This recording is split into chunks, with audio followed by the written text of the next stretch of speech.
And the blues were peacock and turquoise. I used cerulean blue, peacock blue, Andrews turquoise. I did use a little bit, you could see it kind of up in here. I used a little bit of royal blue in some of this shadow. And then when I mixed this kind of brown over here, it was burnt sienna, or I may have used old sienna or something like that, or something. The combination. Yeah, I may have used a combination. Like this is called Copper Kettle, which is I forget, it's kind of an earth tone. And this one is quinacridone Burnt Scarlet. It's kind of hard to tell what they look like on screen. Let me see, like this one's kind of a reddish brown. That's kind of a golden reddish brown. Sorry, my dad was trying to call me. And this, Copper Kettle's kind of very, let's see, very similar. All of them are very similar to Burnt Sienna. Here you can see I have quinacridone Burnt Orange.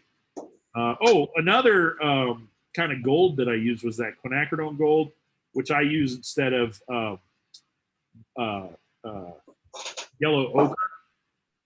But if you have yellow ochre, you don't really need quinacridone gold. I just happen to like quinacridone gold a little bit better than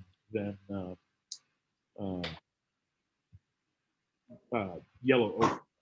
But those are the kinds of things that I was doing over here in this, and even in this doorknob, which those are fairly small.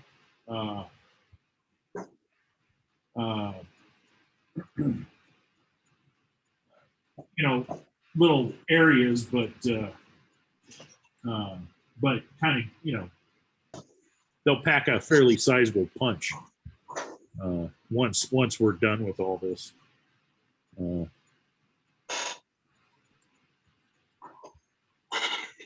Just trying to. There we go. Let's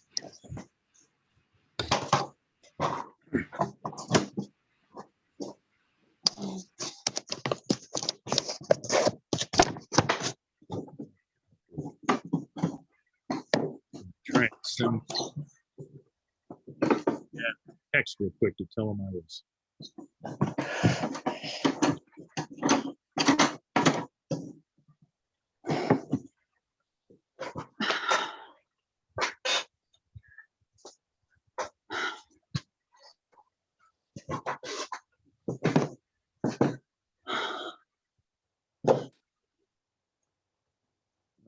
Where is he? Well, let's just do this.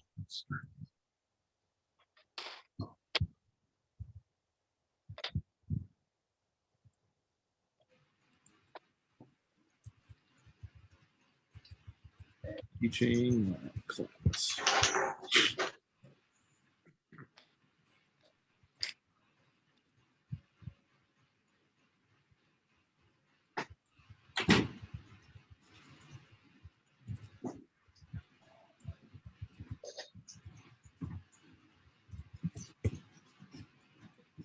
So yeah, okay. All right, I let him know that I'm teaching, can't answer the phone. Otherwise it stops the screen. So hopefully that answers, does that kind of answer your question about what? Yeah, that helps out of those little containers and get some water in them. Yeah. I mean, I generally, get my whole palette out and get it all wet, but I know not everybody likes to do it that way. So yeah. I got to stop answering. I remember Janie used to ask me that all the time, what colors I was going to use, and I would always tell her all of them. And it was because she would get out the ones that we were primarily going to use.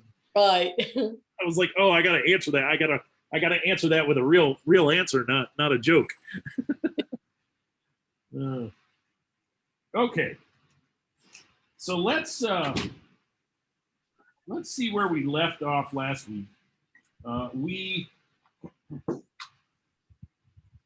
ended up doing this, the shadow. I think we kind of left off with a shadow, didn't we? Yes. I think that was one of the later things we did. And then we kind of, actually, we kind of came in and we kind of rounded this. We did some lifting right here to kind of lighten that bit of the shadow right next to the door to give it that curved feeling. And we darkened this all the way down and then we lifted a little bit to give it that kind of curved, organic shape. And then we added a little bit of darker paint.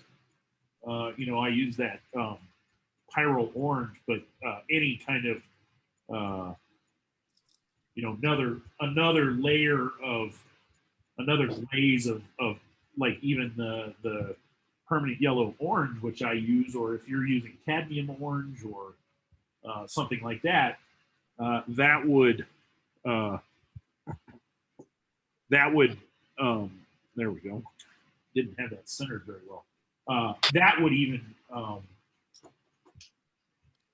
tend to make this appear slightly darker. So that would this little lighter area would pop where you can see more of the paper through it. And I need to figure out what my plan is for this stoop. Originally, I had planned on painting. I wanted it to kind of be this same kind of, this kind of warm,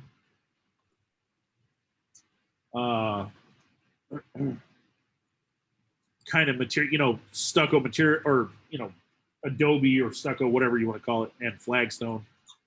In the photo, it's a big chunk of wood, like it's a big piece of wood. But I'm less concerned with that than I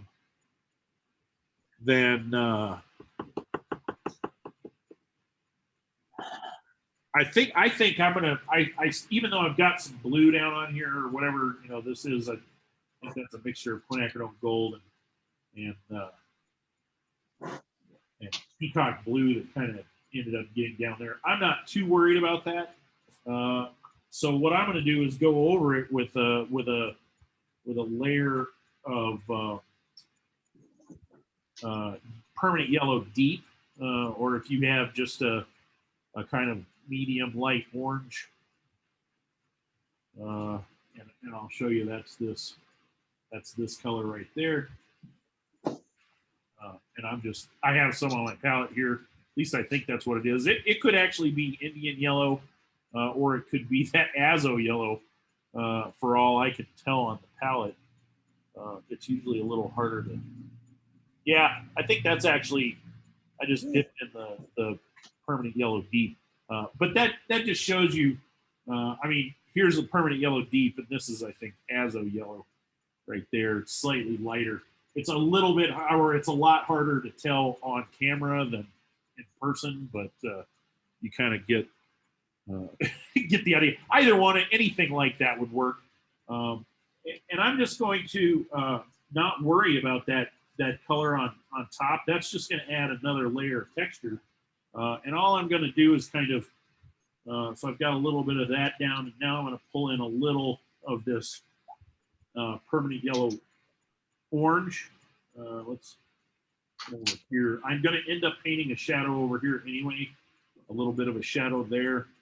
And then I think I'm going to, just this permanent yellow orange I think will be fine. I'm just going to pull that in like so. And really, what I need to do is come back in on this face spot right there that needs a little. I'm going to come back in and actually do this entire face. So it's going to look a little flat for a second, but that's okay. Let's go back in with you. So that was the permanent yellow deep, and then I've got some permanent yellow orange in here. I could even bring in just a touch of. I'm just going to pop in a touch of opera, just to give it a little bit of a different you know, a color change, just to give that a bit of that. I think it needs a little up in there as well. And this is going to look flat for a little bit until it dries and we do the next kind of step. But we need to get this first layer of color on there since we didn't do that at the beginning like I thought we should. Well, like I had originally planned and then I just forgot. And that happens sometimes.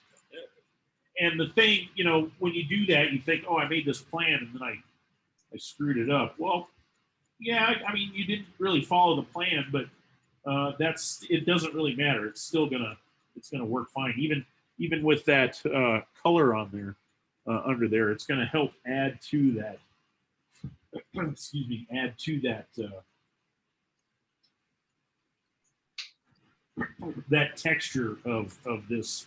You know, in my mind, this is maybe a big piece of flagstone or something that they're using. Not necessarily the wooden step that is in the photo. I mean, you could make it the wooden step. You could even go in and make it, do a series of like yellows and then burnt sienna and, other kind of earthy tones and make it a piece of wood, or you could make it the same color as the rest of the wood, it's been painted blue. Any of those things would work.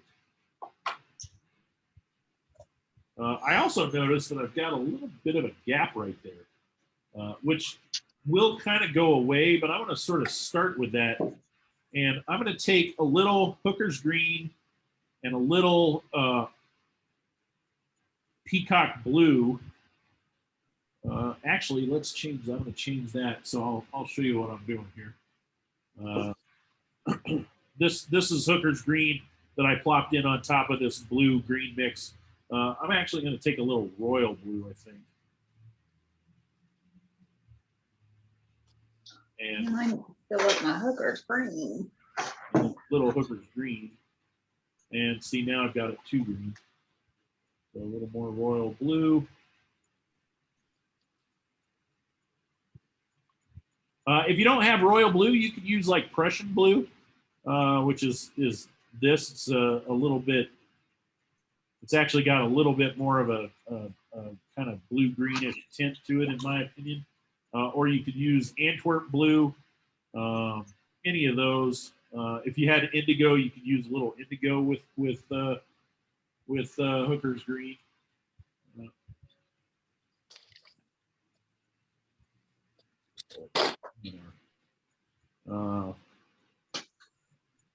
This is that's indigo right there, I think. Yeah. So if I wanted to use a little indigo, I could do that. But really, what I want is a fairly dark blue green. Let's do a bit more of this. I want it, darker than what I've got here. So that's a pretty decent dark blue green. Uh-oh.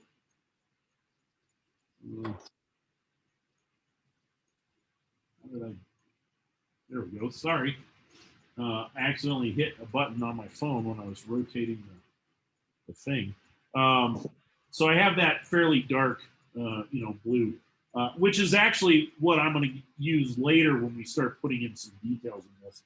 And I'm just going to fill this in. I'm going to kind of make it look like maybe there's a bit of a gap or something that's kind of dark in there. And the fact that it's not kind of even line doesn't bother me at all.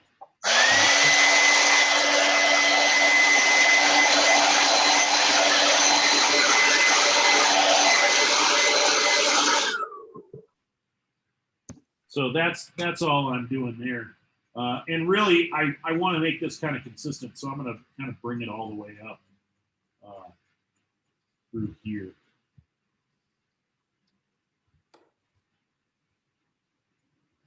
So, and really, it's not a crack. It's just kind of a darker area because really, this is the frame that goes around the door that's right there. Then the doors on the inside. So, you know, at some point we'll add some sort of, you know, hinge looking thing or something. Well, hinges are generally not on the outside, but anyway, that's all this is, just kind of filling that gap that I had there. And it adds a little bit of, you know, well, it just kind of cleans that edge up a little. Okay, so that was I was just using, I don't know why I was using this really tiny number 6 brush. Well, for that I would have used it, but I was using it for this as well. When really I could have used, you know, a larger brush, at least the number 8 or 10, just as easy to use. And now I want to look at some of, you know, like this is close to dry. It's not quite dry yet, but I want to look at this. This is gonna, you know, because the sun's coming this way, I'm gonna have a bit of a cast shadow off of this, and perhaps, and really because it's coming in kind of, you know, from let's see, from right where my thumb is there, but up high, you know, kind of back in this direction a little bit. We're gonna have a bit of a shadow on this wall as well. So really what I'm gonna do is just kind of fudge it. I'm just going to kind of say, okay, well, this maybe kind of comes down like that. And that's my little bit of shadow. And I don't even know if you could see what I drew there. So the only reason I'm drawing this in is just because it's a little easier. So maybe that comes up, you know, I have a little bit of shadow. So that's going to kind of be in shadow. And then this area is going to be in shadow, so that I've got this kind of pot coming off here, and then maybe a little more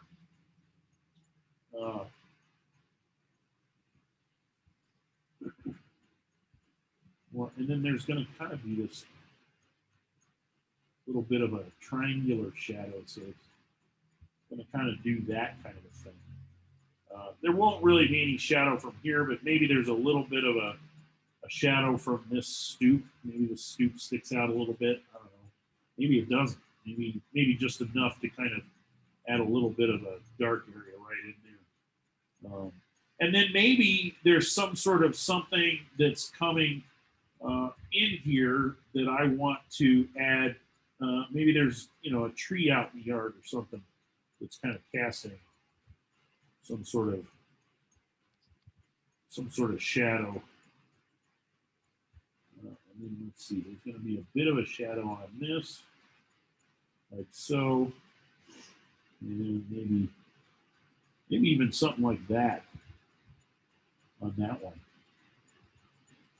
Just to kind of, we're just going to end up making that slightly darker. So I don't know. Let's see. I don't know what this is. Maybe this is a post. I don't know. It doesn't really matter. I'm just telling a story. I just want something to kind of pull you in here, pull you up this way, and back around over to here. So that's what I've done here. You know, why I ended up putting this here, because my door originally was supposed to be over further. So I added this little guy because I had this centered so much. So I want some sort of, I don't know, you know, some sort of shadow in here that'll pull you in. Then you'll come up, you'll see this and get pulled in this way. That pulls you back down and around. This shadow kind of pulls you in and into this doorway.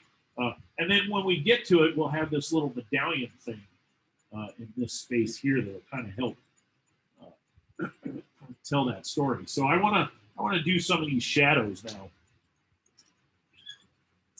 And sorry, I'm really thirsty today.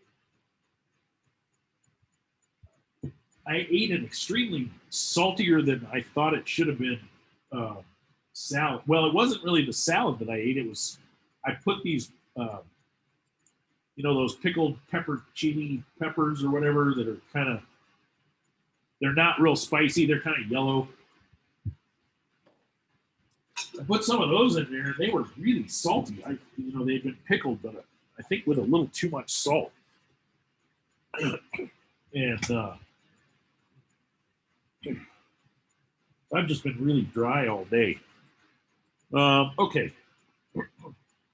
So I think, I'm going to kind of do something similar to what I did up here. I'm going to start off with a little, let's see,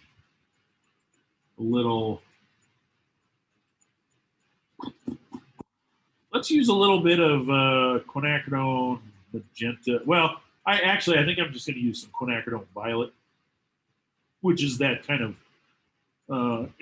kind of light reddish purple. If you have mauve, that's a really good substitute for this. It actually ends up being, mauve is a little bit more blue, kind of like if I pulled in some of this right here, you can see that's just slightly bluer right there. Or at least that brand of mauve that I used to use that I like. Anyway, I'm just going to use a little of this first. And I'm just going to start up in here. And I'm not too worried about following that pencil line I drew on there, or even mimicking what's really here. It doesn't matter. You can't see what I'm doing. It doesn't really matter because people won't notice that it's different. It doesn't matter to it won't really concern anybody. So I'm just going to kind of come in like so.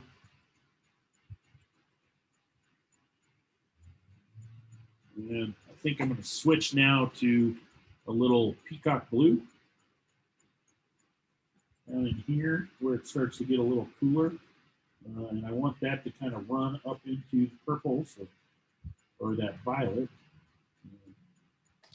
So I'm just going to kind of pull that along. Now here, it gets a little weird, so it's just going to kind of disappear. That shadow is not going to be on that part of the door. It's just going to be out here. Let's see, I'm going to go back. I'm going to go to a slightly darker purple now. So what I did was just added a little bit of that Hooker's Green blue mix to my quinacridone violet, and you can see it just made this slightly darker purpley mix. Let's see if I can get that. Or actually, I want to just pick some of that up because I want more of that color underneath to show through. I think that was really the problem. Just soften that, and then this is going to come down. Maybe it gets a little darker down in here. So what I'll do is add a little bit more of that Hooker's Green blue mix, so it gets a little bit darker purple. Down into here.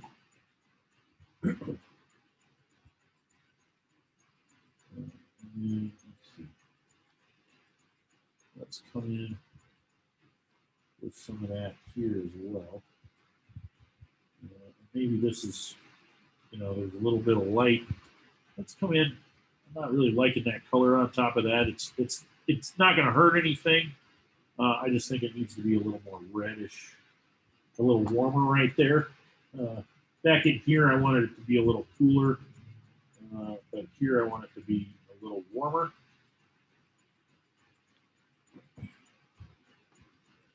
Maybe a little of that peacock blue again, even though that's a cool color.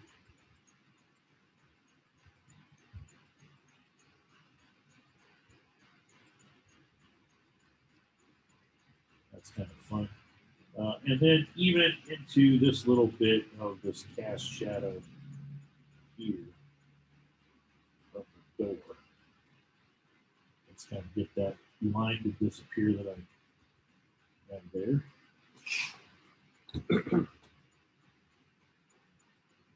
And really, this is just, maybe this comes up a little bit more right there. I'm just trying to sort of change that shape a little bit of that shadow. Let's come in with a little lighter Hooker's green blue mix.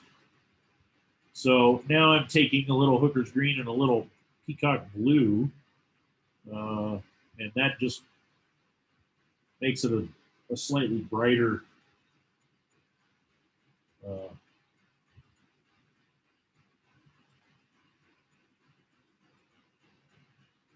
cool color, a slightly brighter blue green.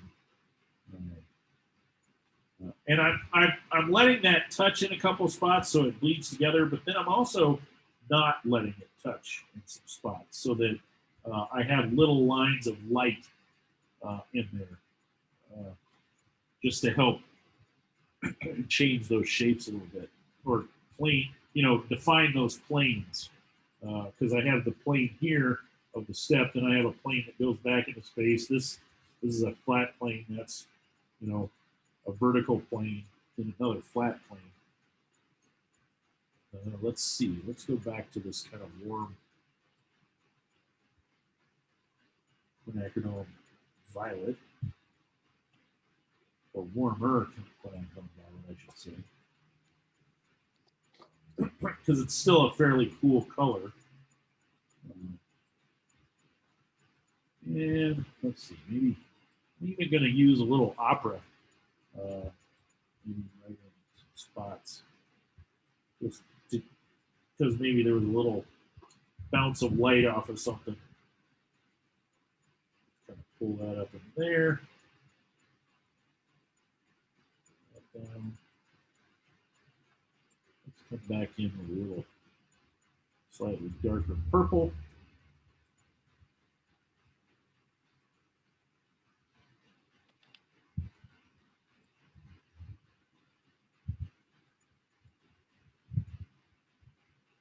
Some of it up in there.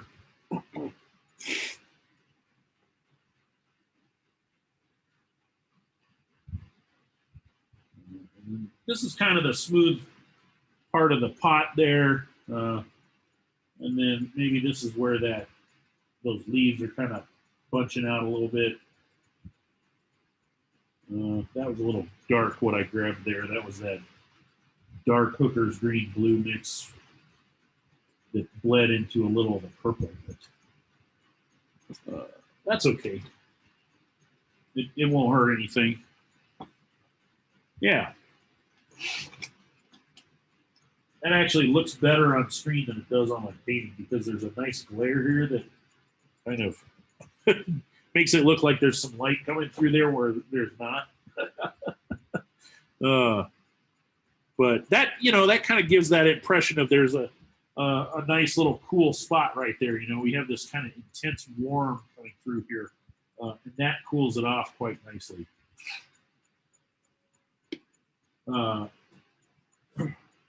Something I did forget, we have a little bit of a cast shadow coming down here as well. We'll get to that later.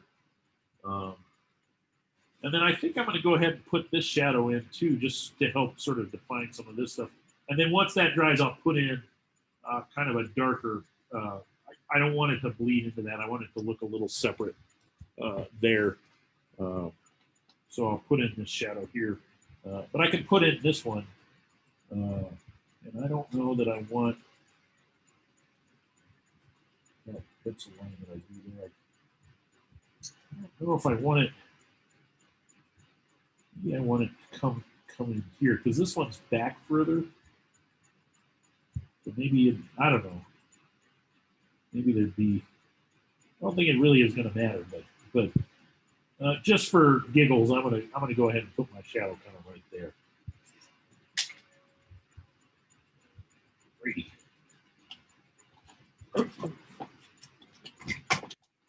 And I just realized I accidentally pulled a little thing where some of that was bleeding up into the pot, which really wouldn't matter, but that's all right. So let's see. I'm going to come in. I'm going to start. And I really, I drew this coming in almost to that point. So I really need this to come up. Maybe it comes up like that and then over. I don't know if, maybe it is a tree. I don't know what it is. Maybe it's a post or something out there. It doesn't really matter what it is. I'm just kind of making an interesting shape. I still want that to stay kind of light.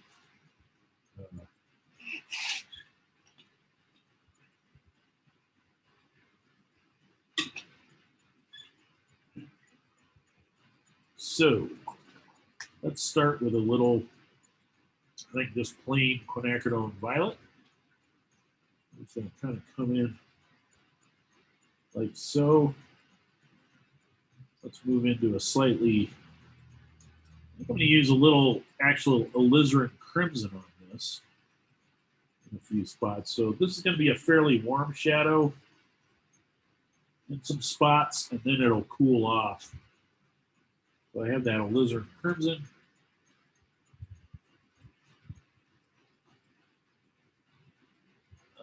And then let's come in with a little quinacridone violet blue mix, it's really that Hooker's green quinacridone violet to kind of cool it off in a couple spots. Maybe it's kind of glowing over there on the edge. That kind of comes down. That comes over like so. Let's go into some of this actual Hooker's green blue mix that's darker.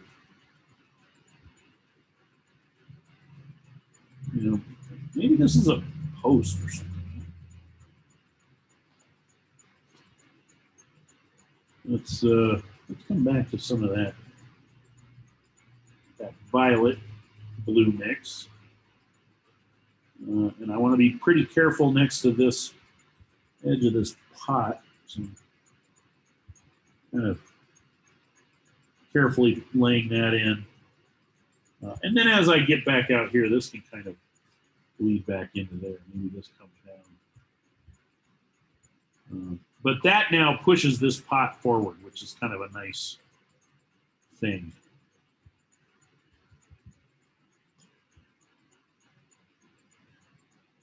Just add a little more water to get that to kind of bleed together a little bit better.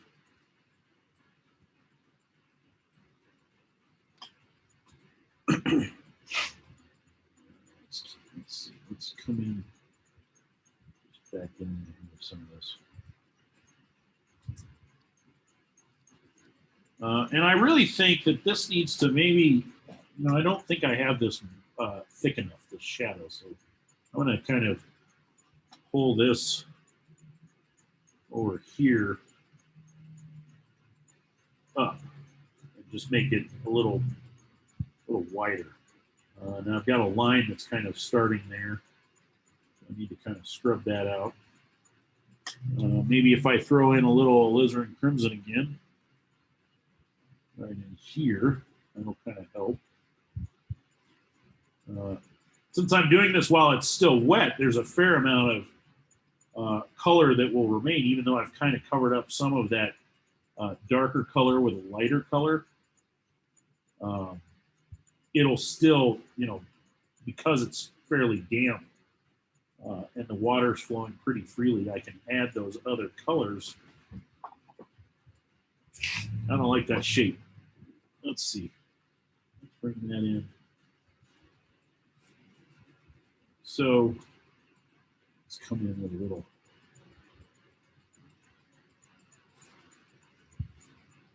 I don't know why that bend would be there, and I just didn't like it.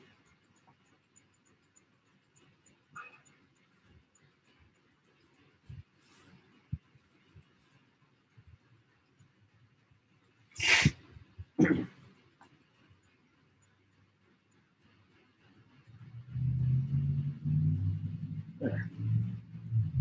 All right. I don't know what that shadow's from. It doesn't matter what it's from. It's just there. People can tell their own story with that. They can decide what that is. I may end up having a bit of a shadow over here that I need to put in. However, when I put that blue spray in there, that'll kind of fuzz that edge out, so I won't really have to put that in to tell that story.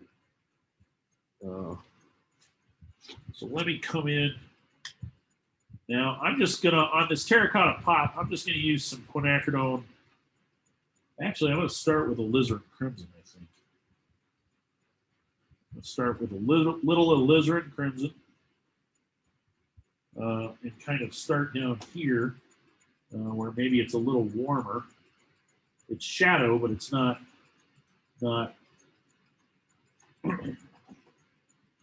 not too much. And then I'll work into that quinacridone violet. Just kind of, and that gives us a nice kind of shadow there that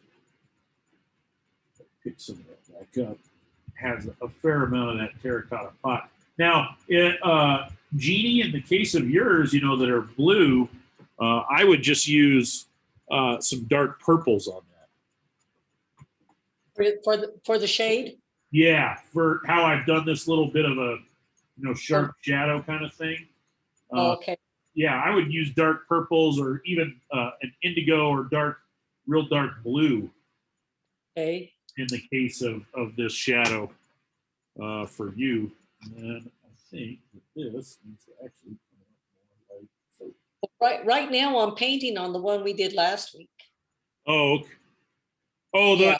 the so and that one has terracotta. Yes. Oh, okay. Well, on your other one, that's what I would do. Okay. And then I'm going to add just a little bit. Let's see, a little alizarin crimson. I'll start down here with that, and then kind of move into this darker. And then I could even go a little darker on this because it's over here in the corner. So there's a bit of a shadow back in there that's kind of dark. And that was just taking some of that really dark purple that I mixed right here with the blue-green mix. I added quinacridone violet to it and made that real dark purple. So that's what happened here. That's what that is.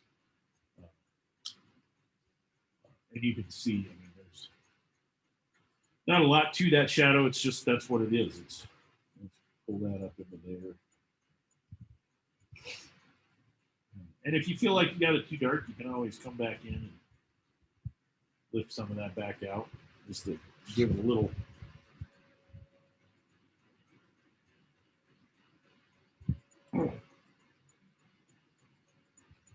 Yeah, that's not too bad. Maybe there'd be a little bit of a shadow kind of coming in right here. So I'll just kind of use a little of that, just a little bit of that. Maybe it needs to be a little bit darker. A little bit of that quinacridone violet blue mix. It's right in under there. Probably wouldn't be here, but it doesn't matter. I'm just kind of adding it just to give it a little sharp edge right there.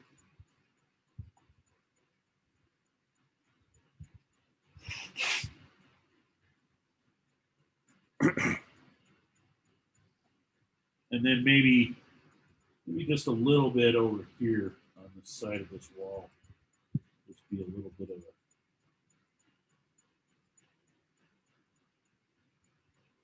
shadow from that.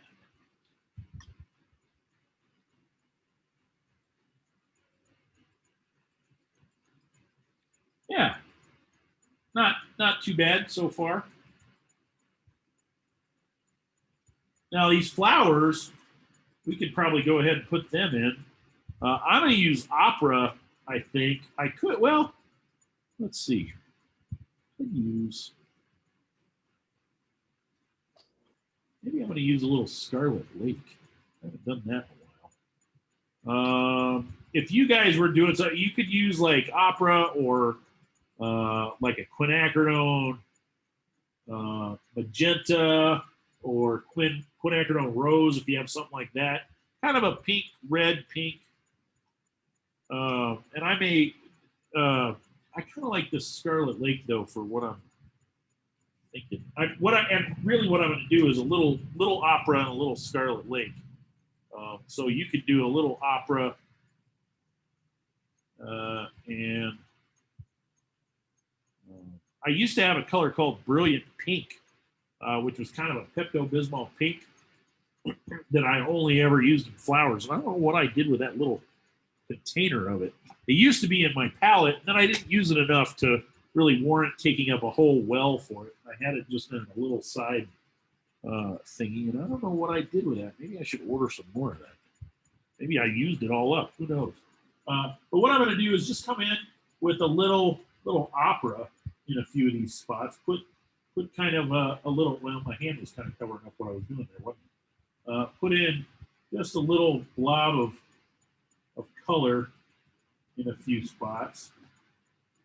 Well, I'm going to do all these flowers really quick, so I'm just going to add a little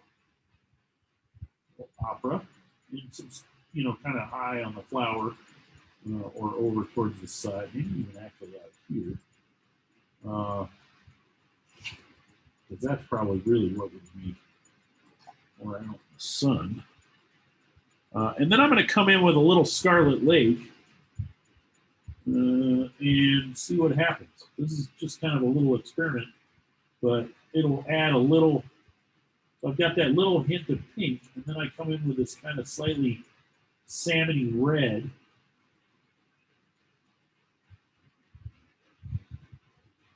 And that starts to look a little bit more like a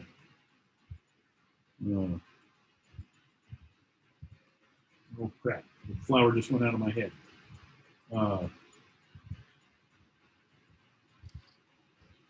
Jeannie, what flower did you talk about last week? No, geraniums. Geraniums, thank you. That was the word I was looking for. It kind of looks a little bit like a geranium. Thank you. I could not think of the word geranium.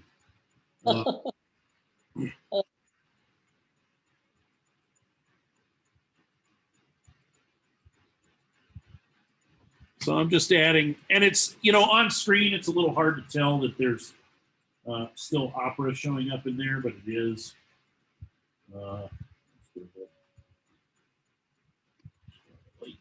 If you don't have Scarlet Lake, you could use even permanent red or something would look kind of like that.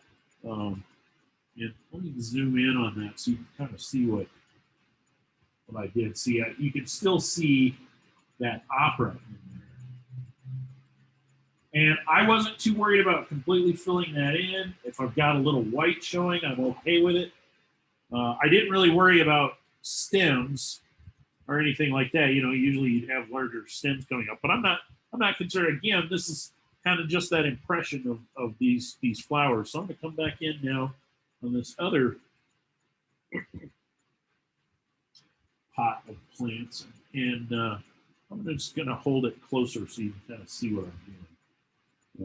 So I'm just putting a little opera in some spots.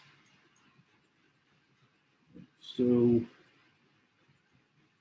some of that back up, maybe that's a little too dark. Not that it really matters. Maybe a little flower right there.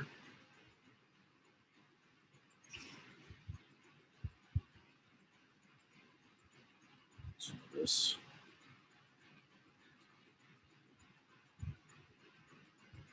And some other kind of flowers peeking out from behind there or something. So yeah, just a little bit of that's the wrong red. Just a little bit of that opera, and then I'll come back in and let this Scarlet Lake kind of run into it.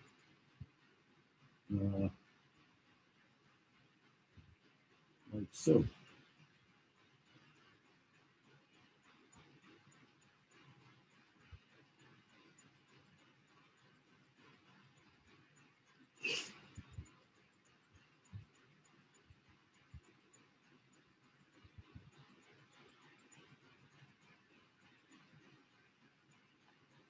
And then where, where I just have a little pink, I'm not going to worry about that. I'm just going to leave that alone. But there we have it. Super easy impression of flowers in a pot.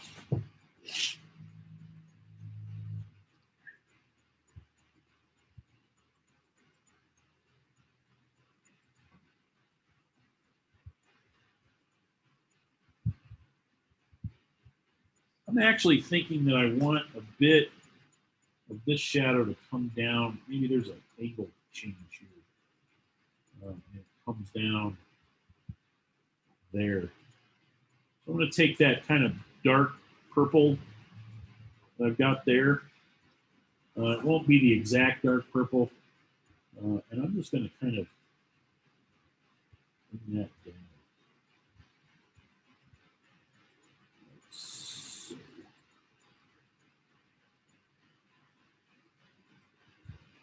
And then come around. Oops. Nope. That. Maybe a little bit more of this darker color coming down in there.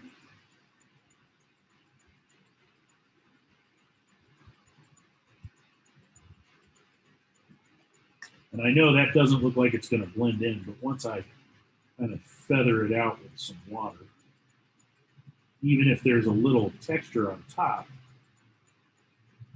that just felt like it. That felt like it gives me this reason for this, this thing to, kind of pull up into there. Oh, that's kind of a weird curve. Straight. So I'm going to pull some of the green into that while it's still wet. Straighten that out there a little bit. Yeah. Again, I mean, it's not, it may not be based on anything in reality, the shadow, but it felt like it needed something to help pull your eye kind of up and around. And maybe, that sort of ties in, maybe this is a post or something. So it helps tell that story. All right. I'm going to dry that real quick because it's close to where I don't want to stick my hand in it.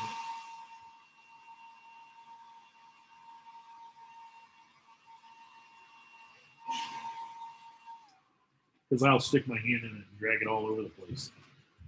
Okay, so we're going to put a little bit of detail into this door. Let's see, how do I want to do that?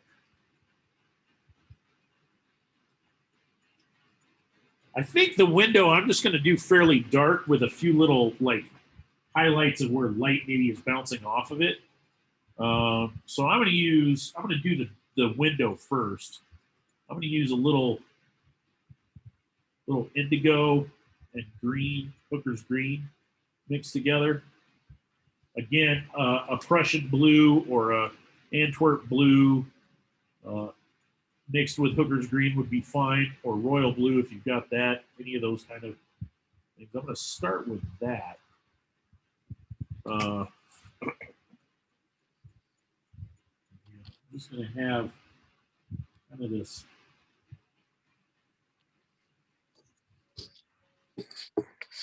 dark window. Maybe there's a few little spots where light's bouncing off of it. And I can kind of clean up this shape a little bit. This comes down even more. Straighten that out. Maybe, so I have that really dark blue-green. Maybe now I want a kind of fairly dark violet in there as well.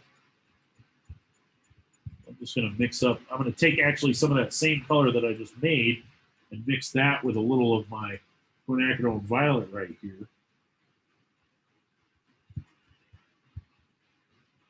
Just kind of pull that in. Maybe there's a sort of thing going on there. And then I don't want this to be super bright white like it is, so later I'll come back in and knock that back a little bit. But right now I want this to dry at 100%. I'm going to go back to this dark green. I just wanted a little bit of a hint of that violet in there.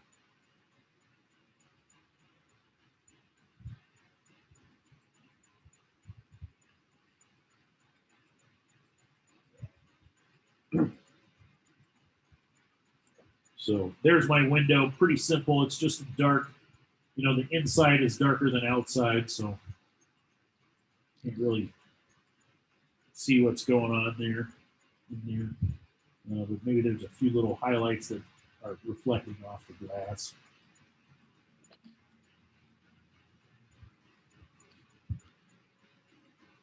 Yeah, this may be a little bit too big, so maybe I'll make it a little smaller.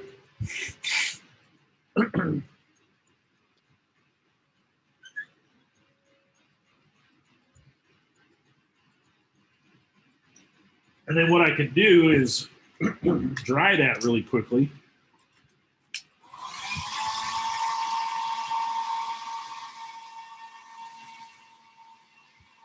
And it's a little hard to tell on screen, it looks like, but if I zoom in, you can kind of see that purple in there a little bit better.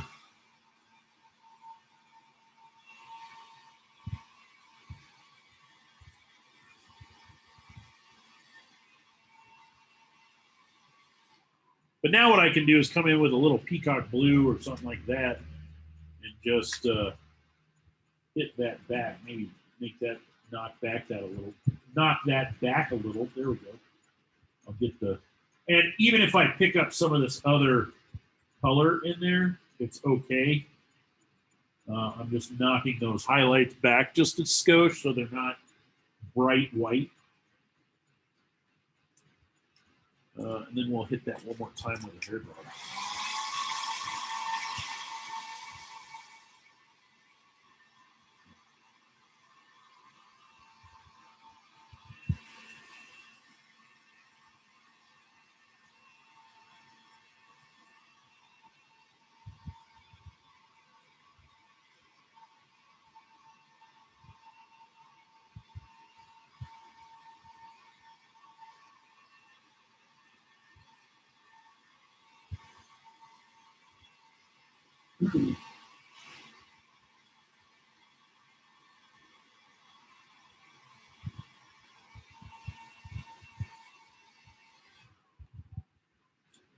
Yeah. So, I mean, it's there, but it's real subtle. All right. Let's see here.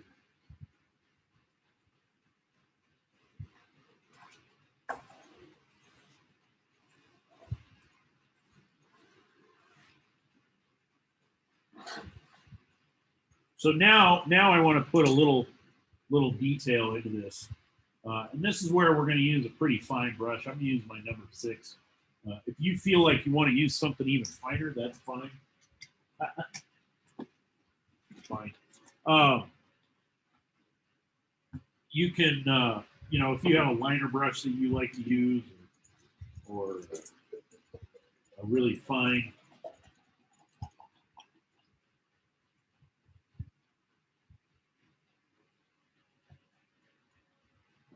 you know, a number 4 or 2. I don't use that size of brush very much because I get a really nice point with this one, but if you feel like you want something a little finer, that's understandable. And I'm just going to take that same, so it's that same dark color right here, this dark blue green that I mixed with indigo. I used indigo and Hooker's green. You could even just use like pure Prussian blue, or just really, really dark Prussian blue. Let me see if I can get over there. So that's what this is Prussian blue. And you can see it's got a fairly similar kind of color. Or if I came over here with, I think this is Antwerp. Yes. Antwerp blue is very similar as well. So Prussian and Antwerp are very similar blues. I could do that. If I wanted it just slightly greener, I could add a Hooker's green to those.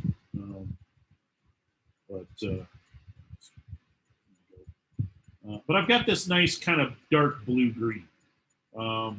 It doesn't even have to be blue green. If like I said, if you just wanted to use Antwerp blue or Prussian blue or royal blue, even phthalo blue, this is where a good dark blue comes in handy. So I'm just going to take a little of that, and because I've been mixing with this brush, I'm gonna roll my brush so I can get that really nice point as I pull it up.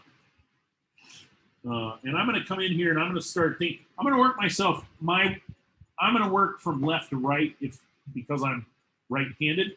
But if you're left-handed, you certainly could move, right to left.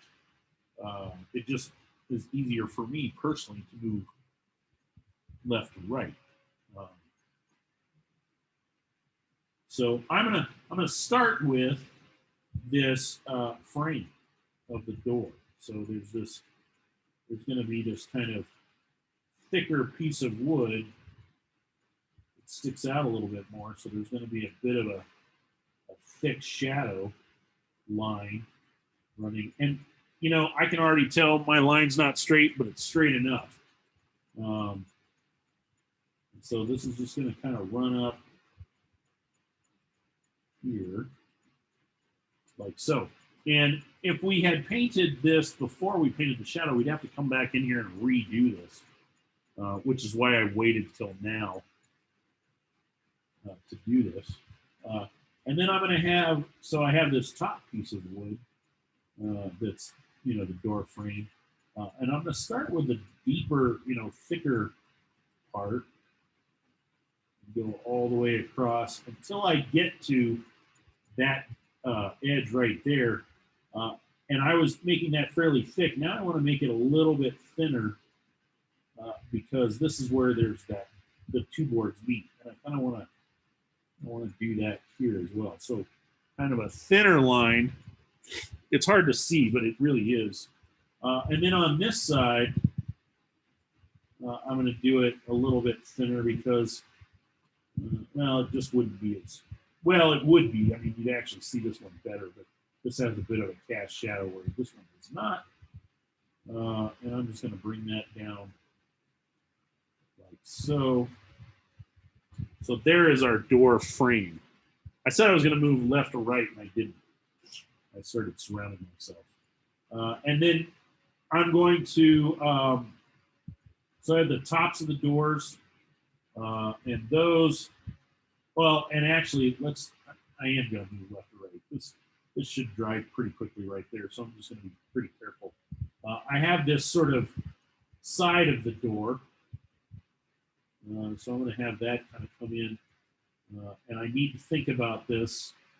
It's going to be a fairly thin line until I get to about here, and then it'll be thicker, because there'll be a bit of a shadow. And then here, and it's hard for you guys to see on camera, I'm sure, because I can barely see my pencil lines. But then right here, it's going to get thinner, and then it's going to get thicker, where that board, that center board is. And then down here where this kick board is, or kick plate or whatever would be, it's going to be thinner again. Come down like so. So let's see. Let's see. So this one, the top plate right here, and this is going to be all fairly thick until I get over to here. And this will be thin again where it meets that board. Let's see. And then got to come in this one, like so. And this one would have a bit of a shadow underneath it, so I'm going to paint this line a little bit thicker. Like so. I'm not getting that very good. I didn't have enough water in my brush. Better get drying up on me. There we go. That one's going to be a pretty thin line, or a thick line because of the shadow. And then over here, again, this is going to be kind of a thinner line, like that, but slightly thicker than this part. And that's going to come in like so. And come on down until I get to where that bottom plate is.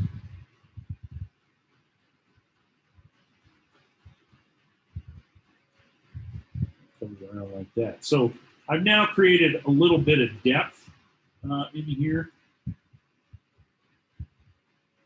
just by painting those few lines. And then I decided to just really simplify this upper part of the door. I've painted this door before where I did all the detail in that door where you have all the little squares and stuff, and it just was so time consuming that I was like, I'm going to simplify it if I ever paint this door again. And I've actually done it a couple of times and each time is different.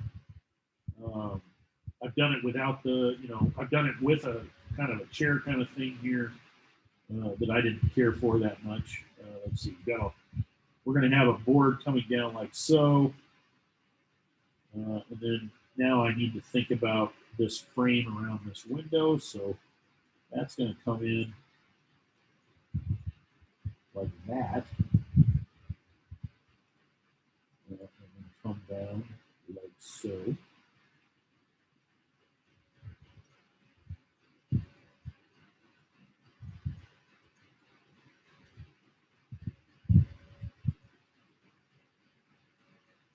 And I guess I could have made that mitered or something like that, but I didn't want to. And then there's going to be a bit of a shadow. So this side's going to be a bit thicker. And this side's going to be a bit thicker. And then I'll just, kind of pull in these boards here.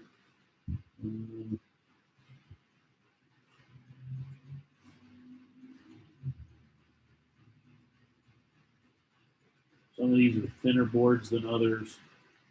And you can see that I'm not, if you look closely, you can see that I'm not painting the whole line. I'm leaving some spots where I didn't paint that line. Just because. Yeah. But it adds just that little bit of, depth to the boards. Or dimension, I guess. It no longer looks like just a flat blue plane. It's now starting to look more like a door, just by adding these little things. So let's see. I'm going to do a little, there's going to be, so in mine, I've got these, it's a little hard to see, but I've got a panel here, a panel here, and a panel here. And really, these are kind of indented panels, and then they're raised back out panels. But I'm going to simplify it a little bit for these two side panels. So this is going to be just indented. So I've got the upper bit of the kind of, what am I trying to say, of this indention kind of being, having this kind of thicker line that's a cast shadow, and then I'm going to do this real thin line on this side and at the bottom because there's no shadow. So it helps push it in a little bit. I'm going to do the same here. But I'm going to make this panel a little bit more complex here in a minute. So I've got this and then the thicker shadow up here, and a fairly thin line, and a fairly thin line.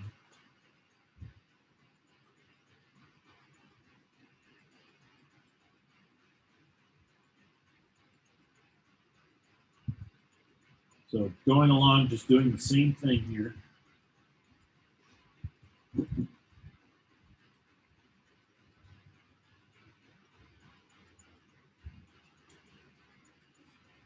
So I've added a little bit of, indention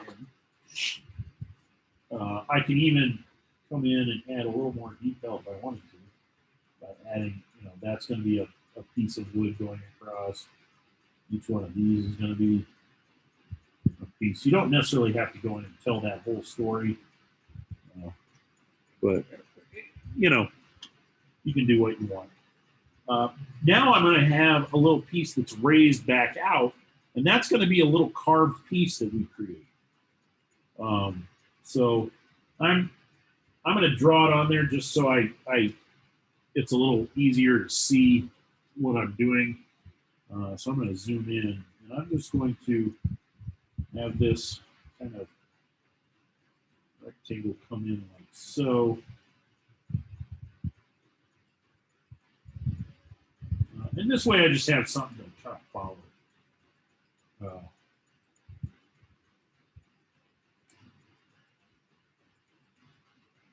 So I'm going to do, let's see, let's get a good load on my brush here. I'm going to do a fairly thin line on both the top and this left-hand side because there won't be a shadow on that. And then a fairly thick line on this because there would be a shadow cast from that since it's pushed out from the surface now.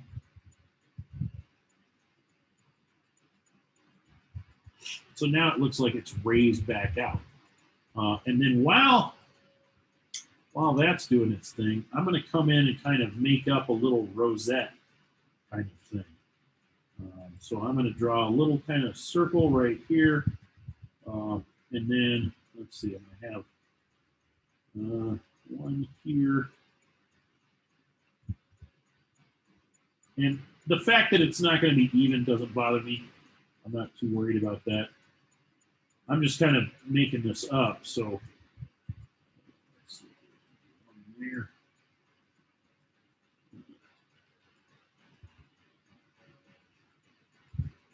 Really, I probably should have made these less thick, but it's okay. So I've drawn on this little rosette, and now this is going to be carved out of this piece of wood, so it's going to be indented back in. So I have to start thinking about where these little indentions are going to be, where shadows are going to be. So I know that because this is partially going to be shadowed like that, I'm going to draw or paint on that little bit there. Just that little tiny bit. Here, it's going to be kind of just right there.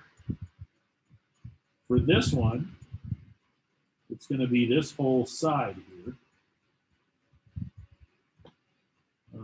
For this one, it's going to be kind of like this. And then this one's going to be kind of like that. This one will be kind of like that, maybe. This one will definitely be that shape, and then I'll just kind of give it a little bit of a.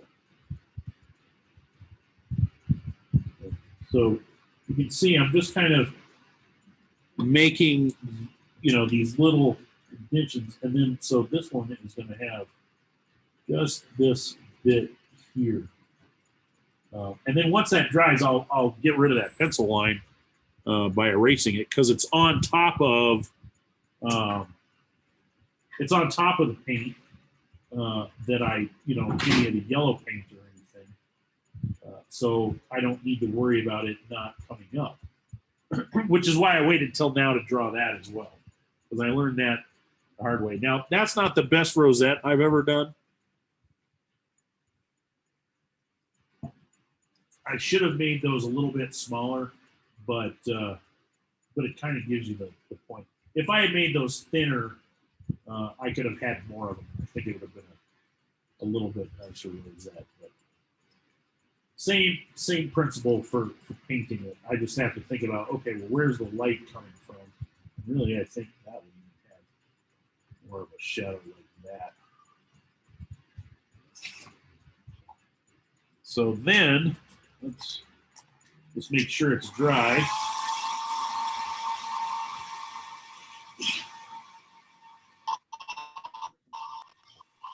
Okay, Michael, Yeah, I have a major question. and I'll just erase that. Okay, my door Yeah.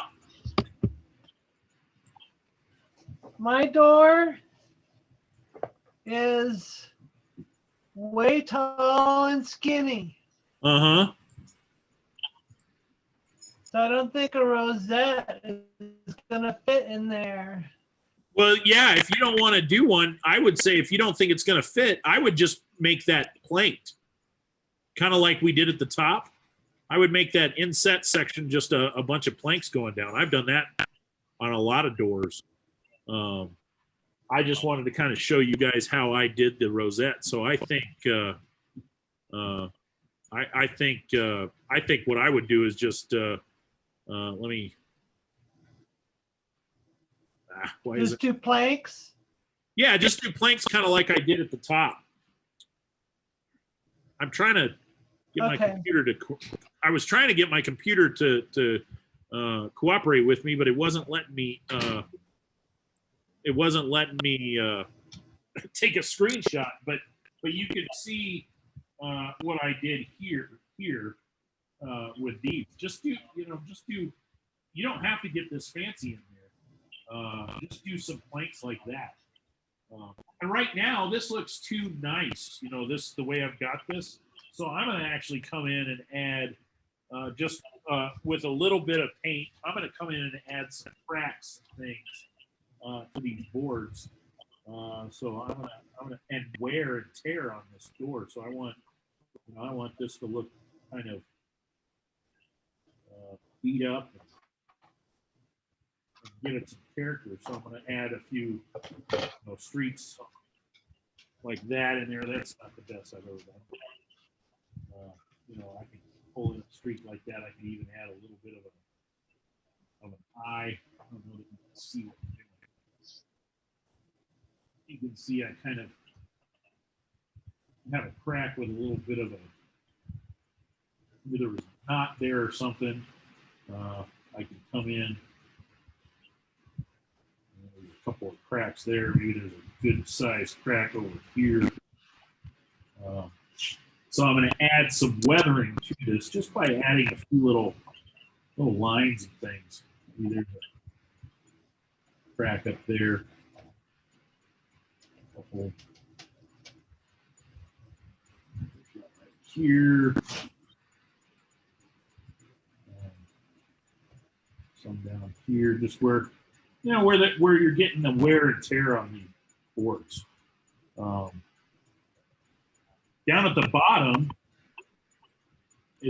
I want a pretty good dark line down here to kind of show that we're You know, there's dark back in under there.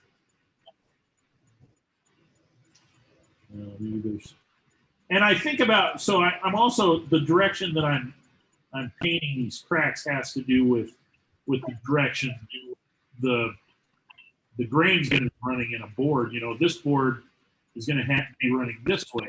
The grain's going to be running this way. This board, the grain's going to be running this way. So that's why I have, you know, I've chosen the direction that these cracks and lines and whatnot are going. And really, it's just kind of playing around with it. I don't want to go too overboard with these, so I just add a few on each one. But that starts to look like an old, beat up, interesting door that has a lot of character.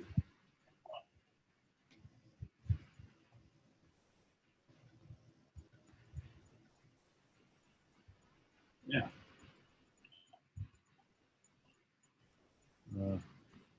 And it's, you know, very lightly loaded brush. It's kind of dry, almost a dry brush technique where I'm just barely touching, you know, the paper.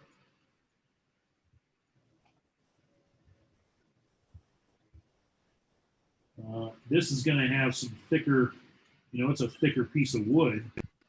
So maybe it has some thicker cracks and things. Got a nice, what looks like maybe a crack that's right there. I don't know if you can see it. I can barely see it because of the glare. Oh, let me go back in there. I need to reload my brush. So just come in like so. You know, it's just got, you know, this weird, interesting crack that happened right there. And that was just because I messed up painting that line, that straight line. A bit of a knot there or something.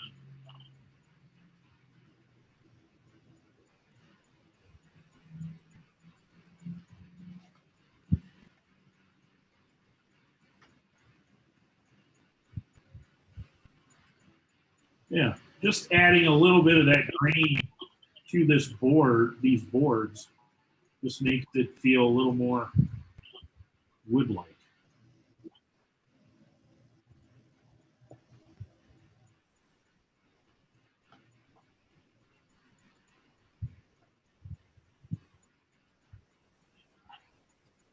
Yeah.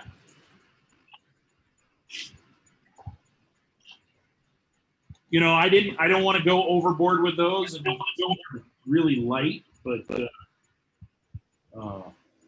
you know, they're not as dark as these lines that I use to sort of divide the spaces up.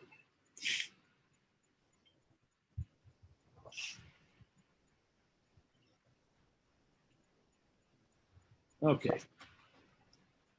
So I want to kind of separate this out a little bit more. I had this kind of line that formed there, and I'm going to kind of get rid of the line, but by making this just a wee bit darker. I'm going to use some pyro orange, but you could use just regular orange, you know, any regular orange, cadmium orange, whatever you're using. I'm just going to kind of come in and accentuate that, but not with a line, but actually a thick kind of shape. I'll just pull that in. And then as I get down in here, I could start dry brushing. Oh, you can't see that very well. Let's just do this. You can see I've dry brushed some of that. So it's really wet up in there. And then I just kind of came in and pulled some of that down with a dry brush, just to add a little texture.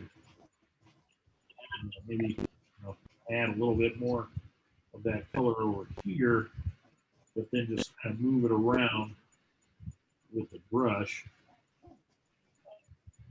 Not worry about covering everything. But that helps flatten this out more here and helps add a bit of a, that makes that look vertical and this look horizontal. And I'm going to do the same here to this. I'm just going to add just a bit of this pyro orange just right here along this line. Now, right now it looks too dark, but when I come back in with a little water, we'll still see that yellow coming through, but now we've kind of made that, even though there's a pencil line there, and I could see the pencil line, you guys should probably see the pencil line. It accentuates that without being a line, an actual line.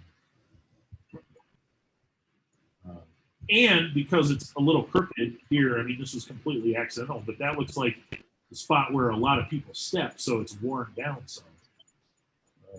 So that's kind of fun. Here, if I wanted to, I could come in and lift just a skosh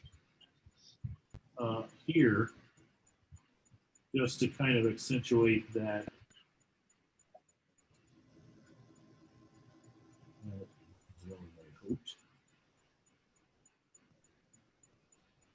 I think, I'm not really worried about it, but I could lift. Actually, I probably would lift this way.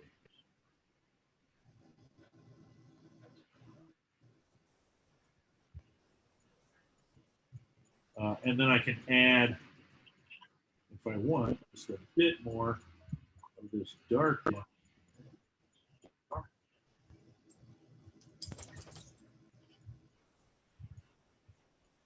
Get it to follow that. I don't want too much, so I'm trying not to get my brush wet, but I may have to. There we go. Just add a little bit more of that green right there. Yeah, that's starting to come together.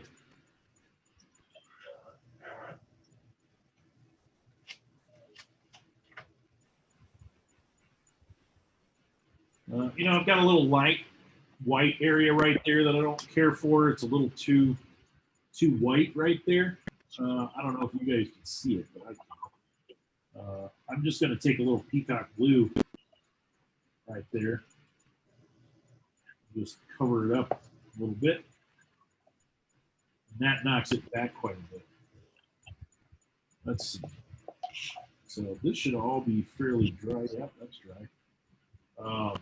I want a little bit of a shadow from this wall on the door. I'm going to just come in with a little wash of that peacock blue green mix, and I'm going to pull that down, and maybe just a little peacock blue. And this is, I probably should have done this before I painted that little bit of a shadow. Septic I'm system. going to have to soften this line right here.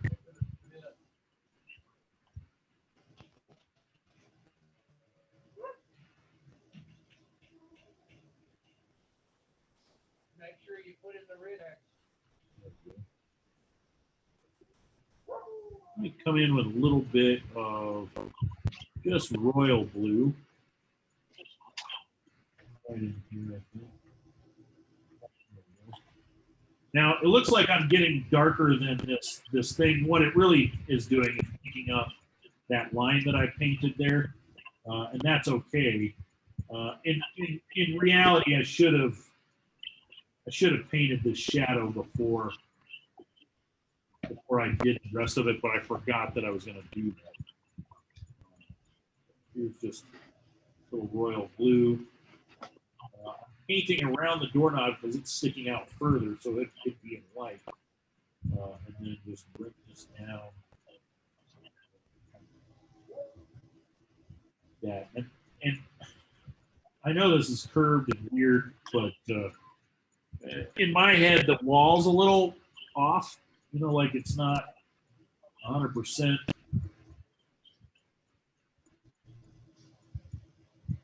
Bring in a little purple.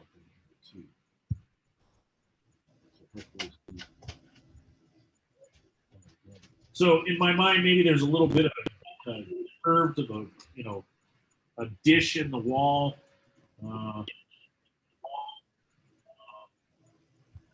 Comes down like so. And then really, I think I made this a little bit too wide, so, or too long, so I can lift a little bit of that back out. Make that neat up there. I ended up making this a little too wide up here, but that's okay.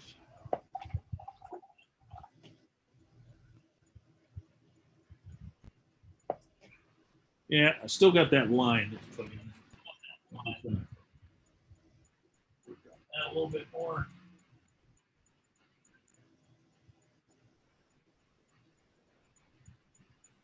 And then drop in a little color.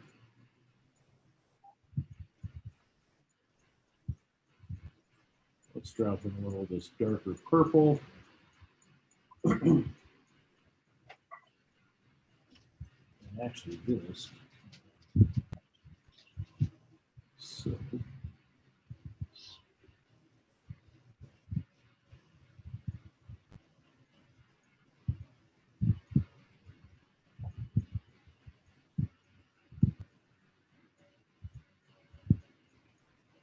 sticking that up just a bit.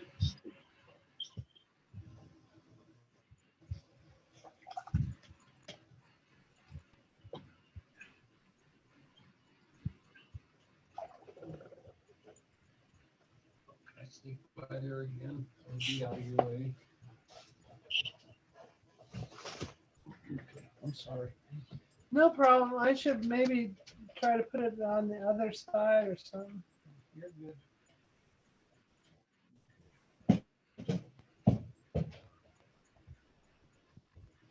I'll clean up that edge just a skosh.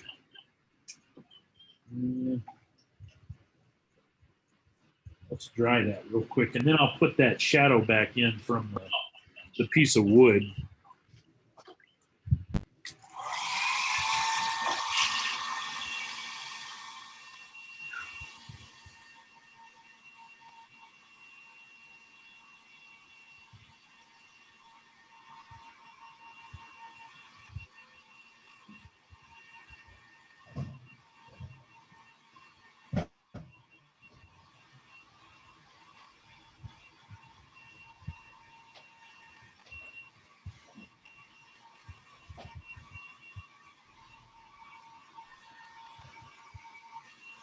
And you can see how this shadow here that I added really helps that doorknob pop out. So that's kind of a nice thing that happens there. Let me get a little, I'm just going to use a little royal blue, Antwerp blue mix here, excuse me.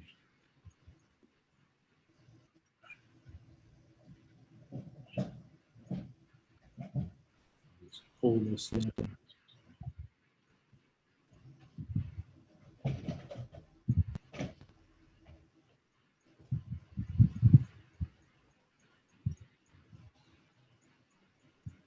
So, kind of bring that back in. And then what I may do, just to kind of help hide that line some more, is I'm going to bring a little bit of a crack right in there. Next to this one, which is longer.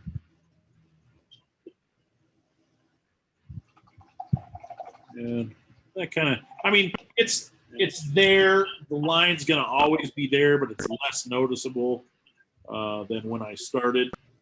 So I'm okay with that.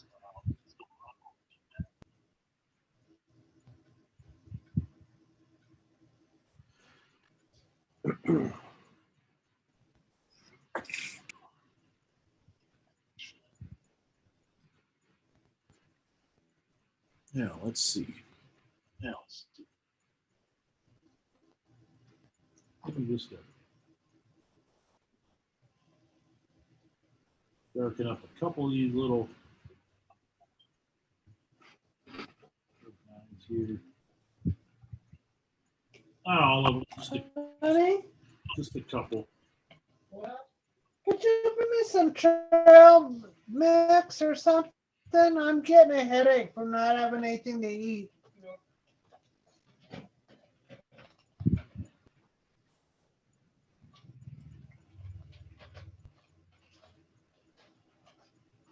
Hey, Michael, Yeah, could you give us a minute to get caught up?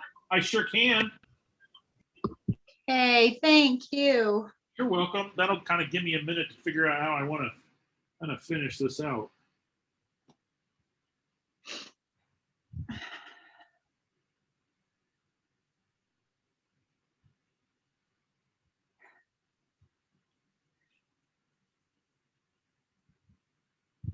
And if I like something or not.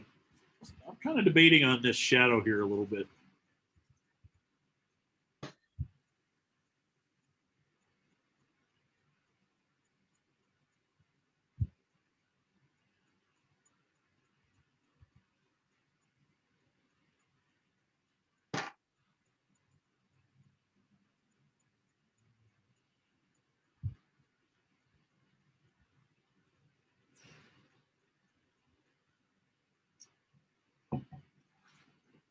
Oh.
How we doing?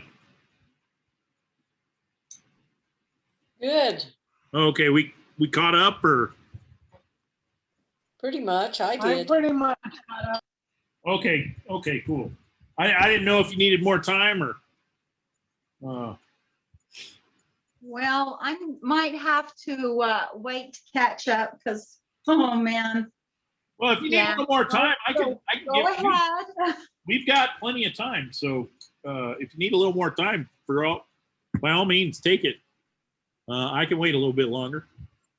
I just didn't want to make you guys I just didn't want if everybody was caught up to. So yeah. Well, go ahead. I'm just kind of, how you get a little frustrated sometimes. Oh yeah, your paintings in that angry teenager period. Yeah, yeah.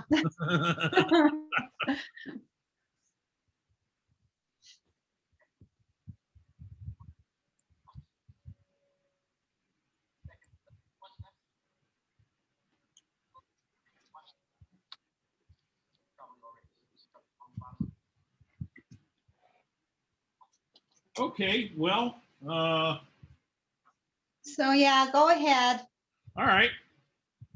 So I spent a little time looking at this from a bit of a distance, and I know there's some things we need to do to kind of finish up. But one of the things that's really bugging me is this. I don't like how I did that shadow. So I'm going to come in and kind of soften this edge right here. Just a bit. I just don't care for how sharp that is and how far out it comes.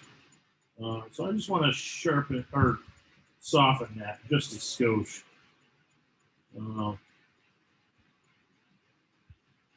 So just a little bit of water will soften that just a little bit more. It needed that darker shadow, I felt, but I think I just kind of overdid it a little, which happens to the best of us. So I'm just going to soften that just like that. And I'm happy with that. This one, I don't mind so much because that feels like it's some other kind of thing that's casting that shadow. This was just the roundness of the pot, and I just didn't care for what I did there. So that's why I wanted to go back in and kind of soften that back. I wanted that slightly darker shadow, but and then this big huge gap here, but it's drawing too much attention here. So I want to come in and do something with that. So I'm going to come in with some of that kind of green blue. And maybe I could just soften this first. Now that I'm thinking about it. I'm not caring for it. It's too much. And I think just having a big, a solid shadow back down there or solid-ish shadow down in here will actually work a little bit better. And this is just that the way a painting will evolve as you're working on it. Sometimes you'll do something and you'll think, well, that's not working. So you just kind of come up with a new plan of how to, see, I like that better. It's not perfect by any means, but I'll just kind of move some. I don't even mind the fact that it's a little lighter right there. That doesn't bother me. In fact, I kind of like that, but I like that shape of that shadow a little bit. I was trying something and I don't feel like it worked that well. So I wanted to come in and just soften that and fill that in, make it a little bit darker than it was. It was kind of like how glaring these little bits were in the glass. That was too good, it was just too much, and it was kind of pulling my eye here. And that's not where the area of interest is, which is why I need to knock this pot back. It's so bright right there in the corner that while it's doing its job of pulling your eye there, it's kind of keeping you trapped there. So I want to, the first thing I'm going to do is actually do a little bit more shadow on these plants. So I'm going to come in with a little of that purple green mix that I made. And then some of that green blue mix that I made. And I'm just going to kind of add some shadows to this in some spots. So I'm just going to kind of come in and add a little bit of darker stuff in some spots. Now I'm doing this while this is dry because I don't want it to, I could have done this before, but I didn't want it to run into each other as much. So I'm just going to do a little of that. Maybe come in with a little of this purpley color. Can't really tell on screen, but there's a little bit of a shadow kind of down back in here.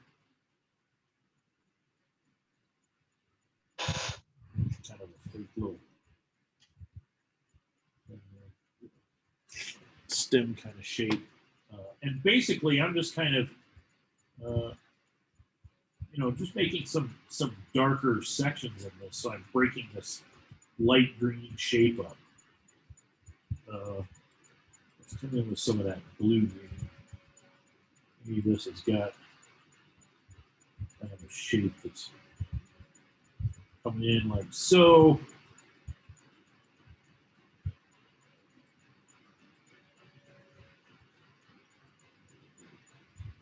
Dark down in here, back behind that flower.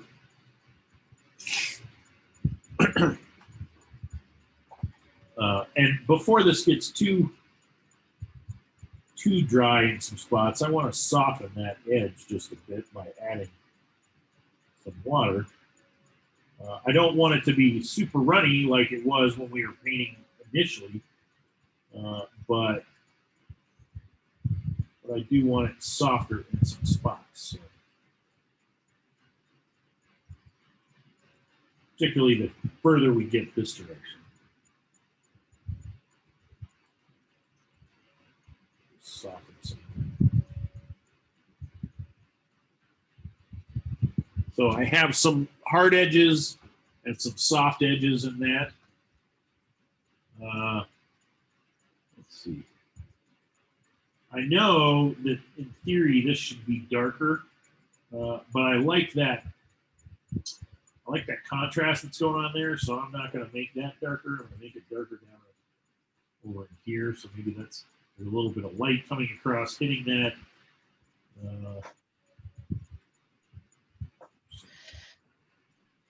Dark, but still some light hitting that as well. I'm going to come over here and do some shadow, more shadow on this than what I had. On both of these, I put in a little bit, but not too much. So let's come in with some of that violet. And I'm just switching back and forth between that blue, dark blue green, and the dark violet that I made. It's a little hard to tell on screen right now. I'm using the dark violet. So it's a lot more blue in it than anything. And then I can switch back over to this dark blue-green.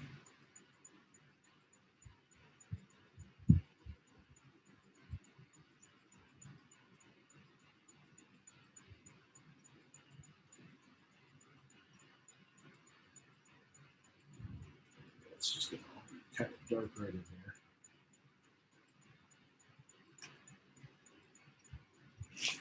there. Now, later, when I add that kind of mist of blue around the outside, some of this will get kind of covered up, and that won't be as big an issue. But I am going to knock it back just a bit. This, I had a little bit more water in my brush than I did when I was painting over here, so I don't really need to soften as much. Maybe just come in with a thirsty brush and pick up some of these edges to soften them. I had enough water, I just didn't have enough. I had too much paint, I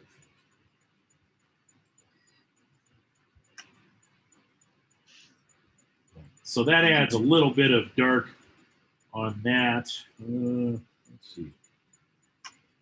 I think that probably needs to have a little there. And again, I mean, I'm not really painting leaves. I'm not painting any specific, I'm not painting stems. I'm just kind of painting little tick mark and blobby shapes that somewhat look like plant foliage. Okay, so I want to knock this back just a bit, and I have to think about this for a second. I think I'm going to try it with a little.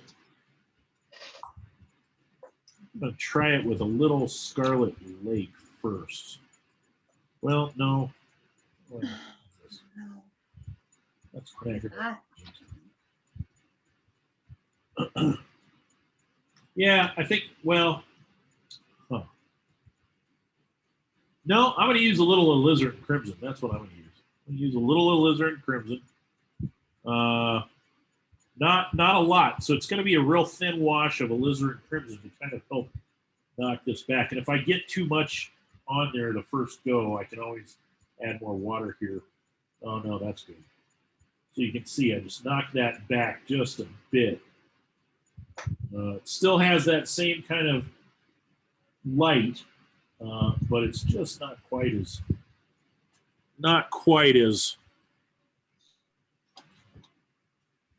yeah, not quite as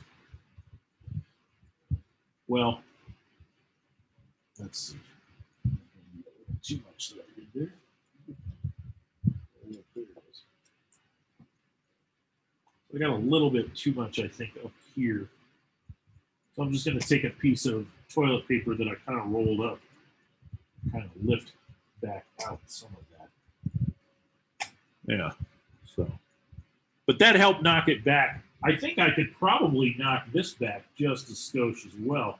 It's so bright next to the edge of this paper that I don't want it to. And again, when I add some blue, that'll help as well. When I add that kind of spray of blue around here, which I'm going to try and pick up this guy and that. Blue sprayed on it. Let's see. Let's just. I am going to soften that just a skosh right there. And we'll just pull that all the way. Just let that bleed a little bit, and it'll soften. It's not super soft, but it's also not extremely sharp. And then I kind of want to give this just another kind of look, because we're so close to being finished with this.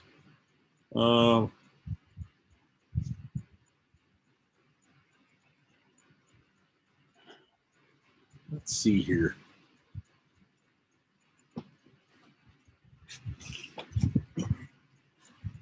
I feel like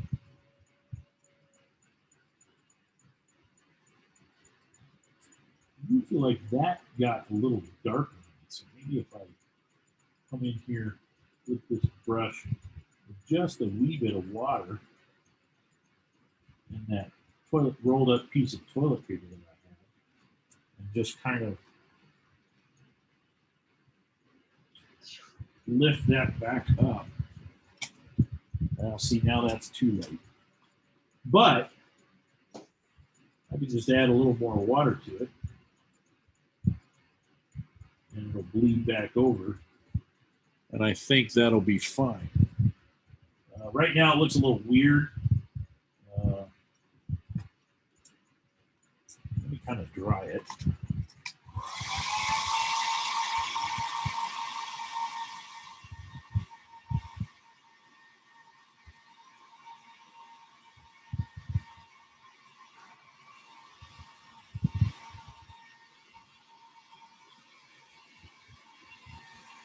Huh.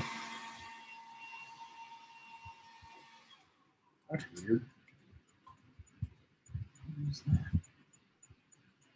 I think I had some Kleenex stick to my. I did.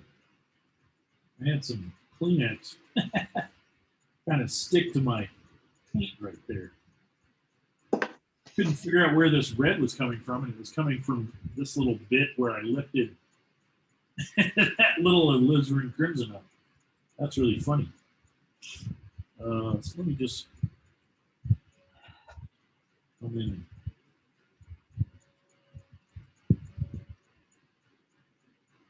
sharpen a couple of those edges.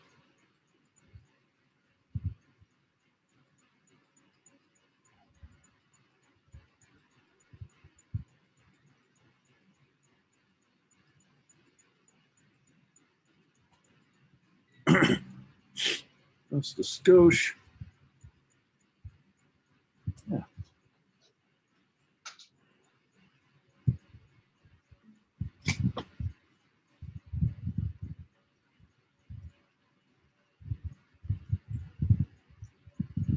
I think I'm pretty happy with this.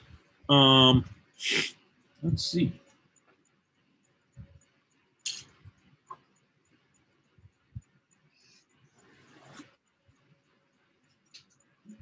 That is a little, I got a weird, I don't think you can see it on screen, but I've got a little bit of a line right here that I don't care for. It's sort of dried funky. I don't mind some of them, but that one is just a little too noticeable in person. So I just kind of soften that a little bit. Yeah. And then okay, so I think let me dry that real quick because I don't want anything running.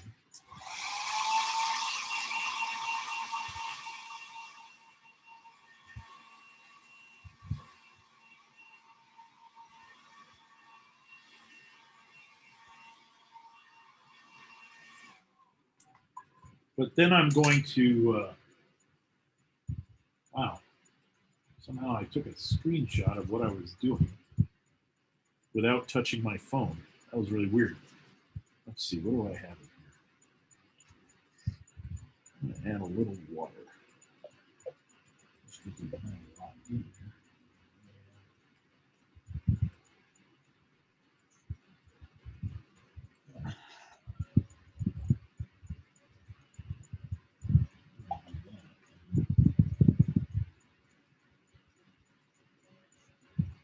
So normally I use like cobalt blue, but I'm out of cobalt blue. So I've got this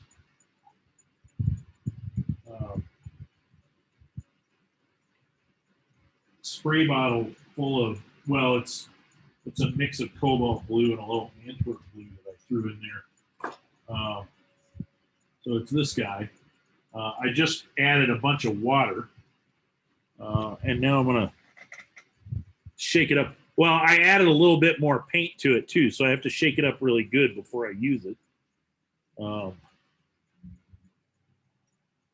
I don't want to shake it over my painting because sometimes it leaks. So I usually shake it over the floor where it can't hit anything that.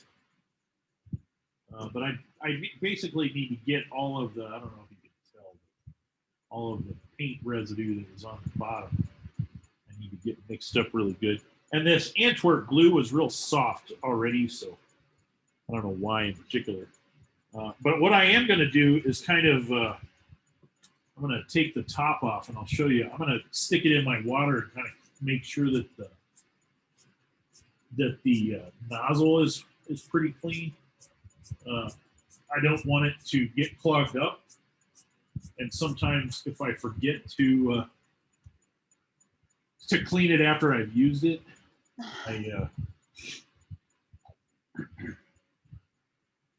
it'll get clogged up, and then it's a big old hassle to get it undone. And then what I do is I'll take a few more little practice spritzes until I get blue paint coming out, which I am. And then let's just see if I can't move some stuff out of my way. I'm going to kind of spritz the edges of this just a little bit, not a lot, but it knocks back those edges a bit.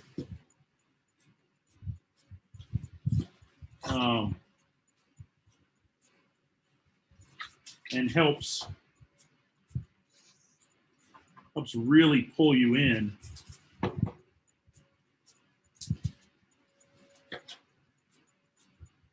to this right here. So you can see I added just that little bit of blue spritz, and it's mostly, it's predominantly water. It looks dark, but it's not. If I grab a little toilet paper here, kind of clean up my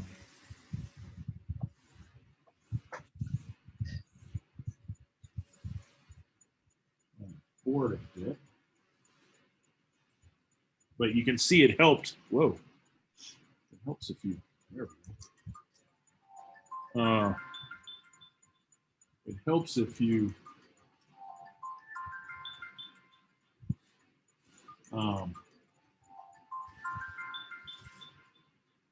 have the camera angle right. Okay. So, but you can see it knocked this back a little bit. It's still bright, but not overly bright. You know, it's not really, you know, your eye is being pulled into this area here where I want you to be looking. This is just there to kind of help stop you and bring you back around.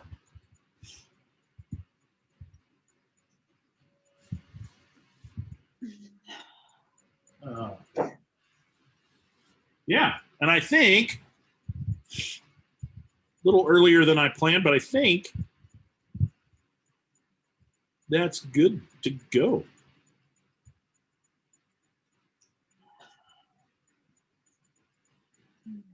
So, and this is just, I think I've talked about it before.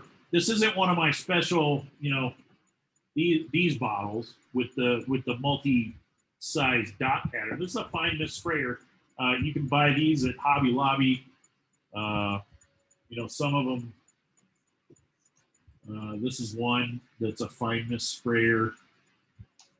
This is a soft kind of thing. And then you can find them online for really cheap as well. Let's see. This is a 4-ounce one, so it's bigger. But these are all 2 ounces. These other ones, but you know, these were really cheap on. You know, it was like a quarter, 25 cents or 35 cents, something. I don't know, maybe 50 cents, but super cheap. I put the label on there because I thought I was going to be doing something different with these.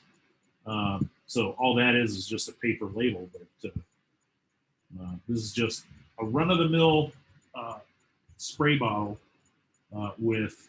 Normally, what I do is use cobalt blue, but in this case, I've got.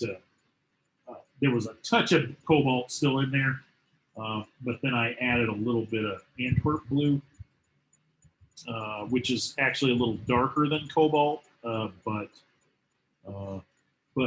mixed with that much water and sprayed on there, it's just really. In fact, I might. No, I don't want to risk it. But yeah, it adds that little bit of a vignette to really help you focus in on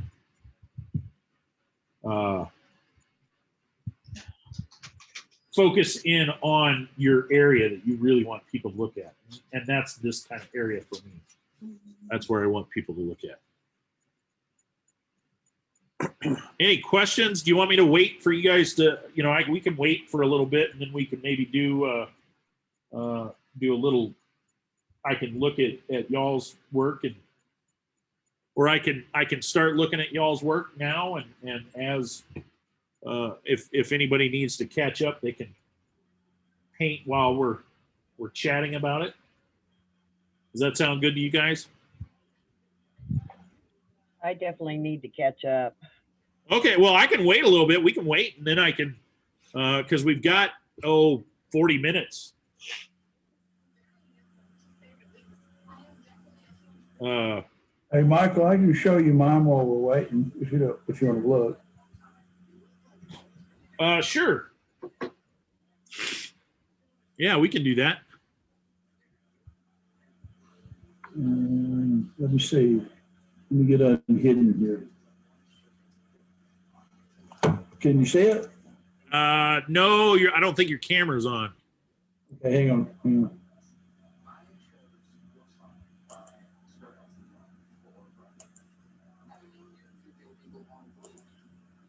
There you go. Let me let's see here.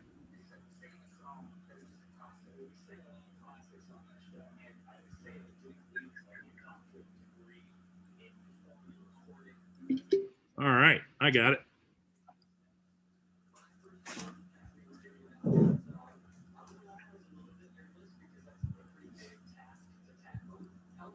Let me open this in Photoshop.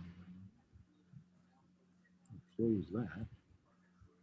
Yeah, it's a little I think you might have moved right as I took the shot, so it's a little blurry, but Want to take another one?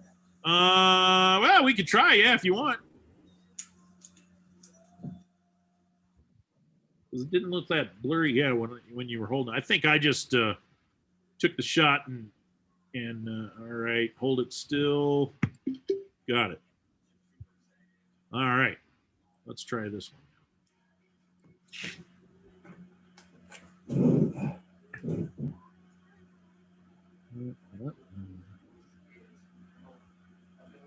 Yeah, it's a little better, a little sharper. I probably should. Okay, let me do a little.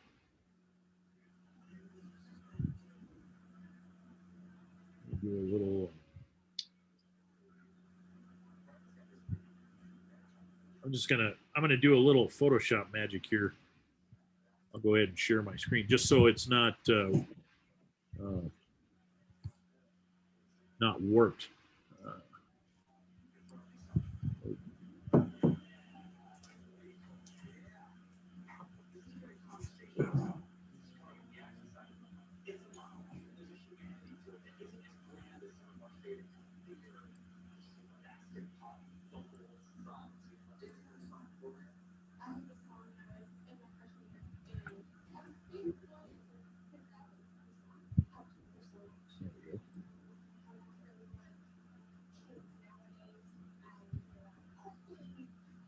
No, I don't want to move that. Stop it.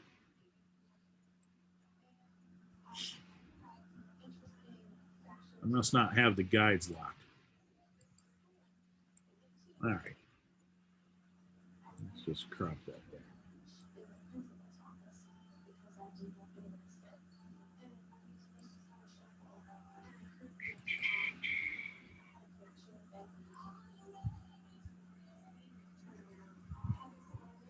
Yeah, okay. I like what you've got going on there. See, I think yours works a little better down here with that gap that's there, because it's just not as bright. It's not as good. Mine was so glaring. I like what you've done. That works pretty well.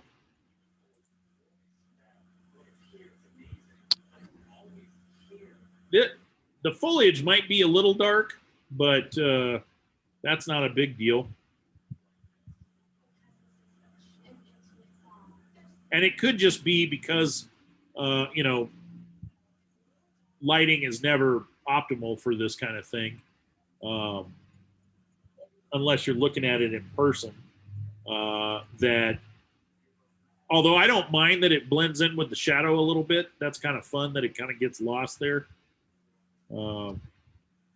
I'm thinking I might pull this dark bit over. I might not leave this little bit of light right there because that's really catching my eye. And I want to come over here and see what's going on there. And really, you want people to be looking here. So I might bring this dark all the way around there. Does that make sense? Yeah. Yep. Yeah. Otherwise, it's pretty good. I didn't notice this last week, but this is a little deep right here. I think that it should be a little. Technically, it should. I mean, it's not a big deal, but it's just a little bit steep. Yeah. So it really could be like about like that, probably. Right. But that's not really a big deal. That doesn't bother me too much. So I it just makes it look like it's a much deeper step than it is. So I'm trying to cheat my viewers. Yeah. Well, what you could do is come in and just add a bit of. I'm just going to use black because that's what I've got. But Okay. I lost my perspective over here on this pot. oh, here. Yeah, it looks like it's teetering to the right. Oh, this one here. Yeah. Yeah, it's a little off, but that's all right. what you could do is actually soften this line right here and bring that dark just along there. Right. And then soften some of this and add a little bit of green in there. And that would kind of straighten that out a little bit. Right. And then what I would do here, because this looks like such a big step, I would add a bit of a shadow over here. Just Okay. Okay. because that looks like a large step. It might actually have a bit of a, well, let's see. It might actually only, maybe it sticks out like that or something, or comes in. It doesn't have to be super exact, but just, Right. just something to make it pop from the edge of, since it looks like it's sticking out so far. Yeah, I think that's what I would do. I would just soften this here and add a little green to it, and then soften this kind of dark that you've got there and pull it down to like here, and that'll help fix that. Okay. Yeah, yeah, and then add a little. It doesn't have to even be super dark, but just add a wee bit of a shadow right there, and then finish out your shadow here. Get that a little darker because it is pulling my eye over here like that. Okay. But yeah, that's looking. You could, if you wanted, you could lighten just a skosh right in here, because that would catch a little bit of light coming this way. So if you just lift it a little bit right in there, kind of softly lift it some, and then you could slightly, but not by much, maybe just this color right here, this purple that you've got, or something, or whatever. That's probably not purple, but it kind of looks purple. Just kind of come over here and do a little bit of a wash, or maybe just this opera or whatever that you've got going on here, just a little bit of that, to just give this that little bit of a lighter edge. So really, this would be lighter instead of that dark that I painted there. Just lift a bit of that, because of that edge. The way this door, we're looking directly at it, so we're going to see this side and that side of the door opening. So we're going to get a bit of a light bounce off of that. In fact, I don't even know. You don't even really need to do anything to this if you just kind of lift a little bit out there. I think that'll help. Okay. Yeah. But it's looking good. All right. Yeah, good job.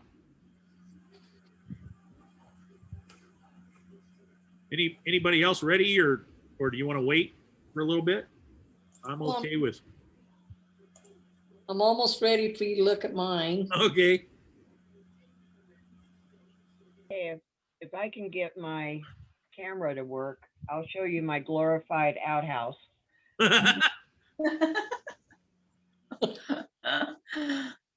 Shoot, that's good. Okay, yeah, we'll look at Sonia's here. I don't know if that's a glorified outhouse. Good. Yeah, I think that's looking really. Let me get a colorful outhouse. It's a pretty good looking outhouse then. Yeah, no, I think that's better. I've got a shot of it now, so you can Okay. set it down if you want. It's a Santa Fe outhouse. There you go. Actually, I think this turned out really nice.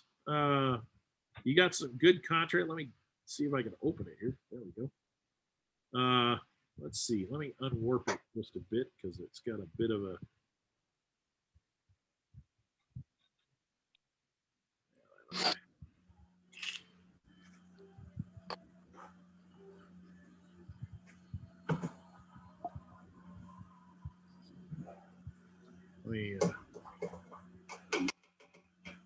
Let me just pull this side out just a bit so that it's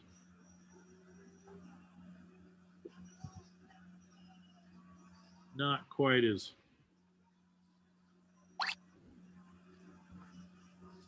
warped.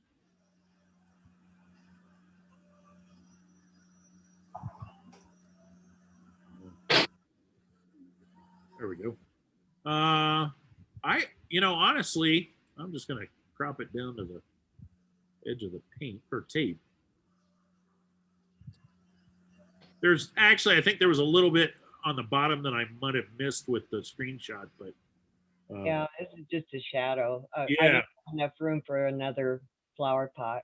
Oh, that's okay. See, that was my original plan was just to have the one because I wanted my door over further, like the way you did it, and I realized I drew my door kind of smack dab in the middle of the page and needed to add something there. So that's the only reason I have that is because I made a mistake. I think this is looking really nice. I think it looks much less like an outhouse than you think. I think it looks really, really cool. It looks like somebody's front door to me. The only thing I would add is just that little hint of a shadow coming down here on the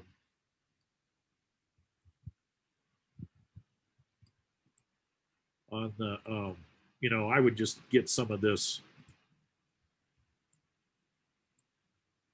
I'll get the right tool here. That's probably good.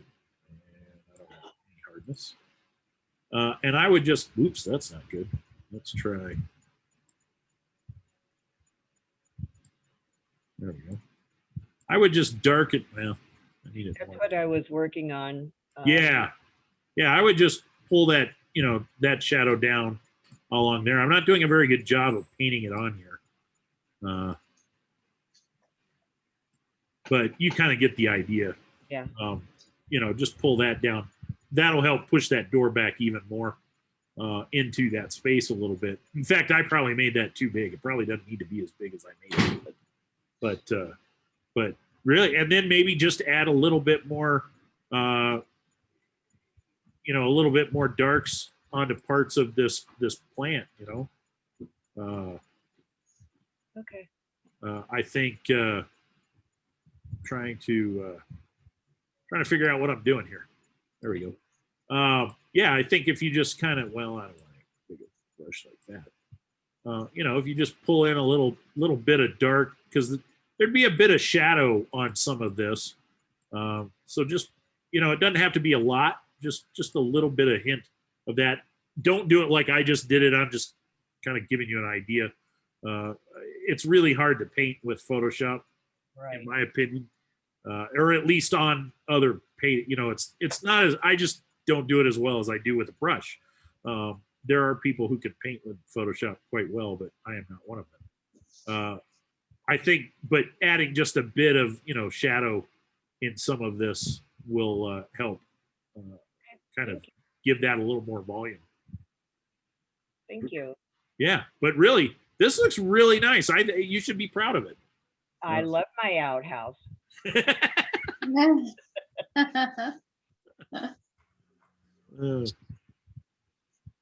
Yeah, no, I think you should be proud of that. It turned out good. Okay, Michael, I think Eddie. Oh, okay. Hey, Michael, can I see your picture again? Oh, sure. Yeah, I'll show you that real quick. Okay. Okay. righty. We'll look at Jeannie's here real quick.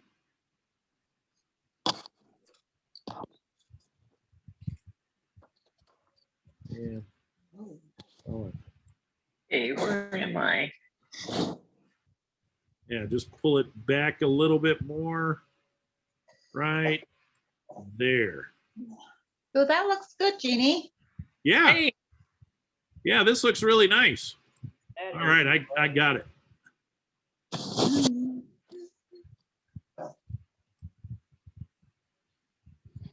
Let's see. Is that the one?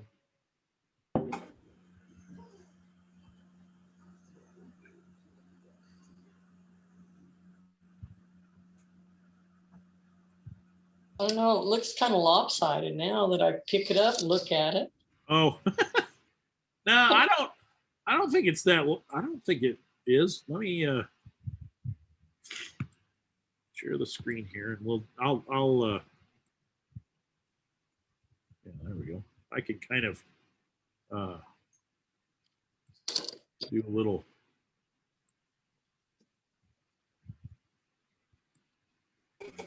This is what I do when I make prints, when I take photographs for prints of my work. Because it's no matter what, no matter how straight I have it, I can measure, I can do whatever. It's going to come out a little wonky. And so you end up having to use this warp tool, which is when they added this, I'll tell you what, it was like a lifesaver. I don't know. Well, before you had to do a digital scan or a big, you had to have this big giant camera like they used in newspapers and stuff, but with color. And honestly, I don't know how they did it before then. Before the advent of color photography, I guess they did a print, and honestly, I don't know how they did it. I'm not that up on it. I know that when you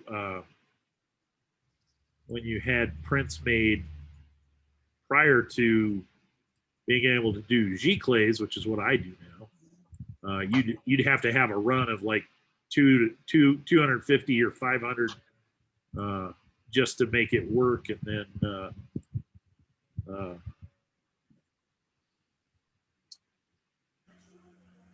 and then you had all these on stock. You had to pay for them in advance, whereas now with giclées you can do them print on demand, which is kind of nice. Well, Jeannie, I'm looking at this and I'm not seeing a whole lot I would do different. I like it. I like your little, your two little, kind of half medallion things. Oh, yeah. Because that's what, if you look at the, if you look at the door, well, there's a half medallion, right? A half whatever right here. And then these are full ones, but I don't know. That's kind of, oops. Let's get to the Halfway too. I didn't do the bottom part. Oh, that's okay. No, but I like those. I think they turned out nice. You don't necessarily, you don't need to do it, everything. I've done it where I painted this door with ones down here. I've done the full. I always simplify it a little because it's a really complex door pattern. So no matter what I've done, I've simplified it. But yeah, I like what you did there. I like how you decided to make this wood, and you kind of did that double. Oops. Yep, you're saying Huh? the double wood where? This step. If you, I was trying to close. Let's see. See how this. See, there's this like this kind of crack in there. I don't know. It just kind of it reminds me of that wooden step, the way you did that. Complete door frame, even on the bottom. It's all one. But I make it into concrete and then put my wooden step adjacent to the concrete. Yeah. No, it looks great. I like what you did. So. Because I had the 3 lines there and I just didn't know. Yeah. No, but I like what you did. I like how you did that. So I think that turned out nicely. Yeah, I compensated there. Oh, it's all right. I think it works. It works well. So I think that was a good solution. That's the great thing is all of our pieces are going to look different. We're all going to come up with different solutions to the problem. So yeah, I think you've got good depth on your flowers, and then these pots are cool. They turned out nice. Yeah, I like it. I can't think of anything else to really say about it. You could make this shadow come down a little bit more. That bit. But, which one? Well, right here, let me find that. Kind of right here next to the edge of the door. There'd be a bit of a shadow coming down this way on the door. which Okay. looks terrible the way I'm painting it, but you kind of get the gist. Basically, you'd continue this dark down through here. Okay. But other than that, um, you know, So it's the outside of the frame of the door. what's that? Door. Yeah, I can Yeah. see that. Yeah, there'll be a bit of a cast shadow from this part of the wall. Yes, because turned inside, it's Yeah. the door. Exactly. Well, and actually, yeah, this whole thing here, the way you've got it would be darker. Right. All the way down in there. Yep. Good job. So just on the left or on the right as well? No, this would actually be about what you've got it because it would be catching light. You know, there would be light bouncing on, coming through here. So it'll be in shadow a little bit, but it'll be lighter. What you could do also is I'm thinking the way you've done this, this would actually come in kind of at an angle. And this would be a bit darker in here. Maybe not quite as dark as this, maybe, or it might actually be a little bit darker. You could just soften that and bring that whole thing in, and then just kind of repaint that dividing line between this part of the frame and that big beam going across. Or maybe it's all part of the same beam. Really, in theory, it really would be all of the part of the same beam. But Yeah, well, the frame, I think that's part of the frame. well, it is, but Oh, kind of the way you did it, though, it could just be. Well, actually, you could just. But what it is it's coming in because this is such a deep frame. See how right. deep this is. So it's going to come in the same amount as you've got this step coming in. Yes. You're gonna have that here as well. Okay, so I'll darken the whole thing. Yeah. Somebody's knocking on the door really quick. Let me see if somebody locked themselves out. Okay.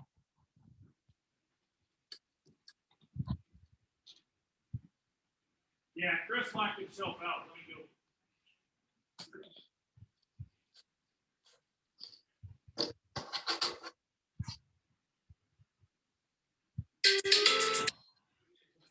No, it's all good. You're welcome. I was like, somebody's knocking on the window. I need to go check and see if that's Chris.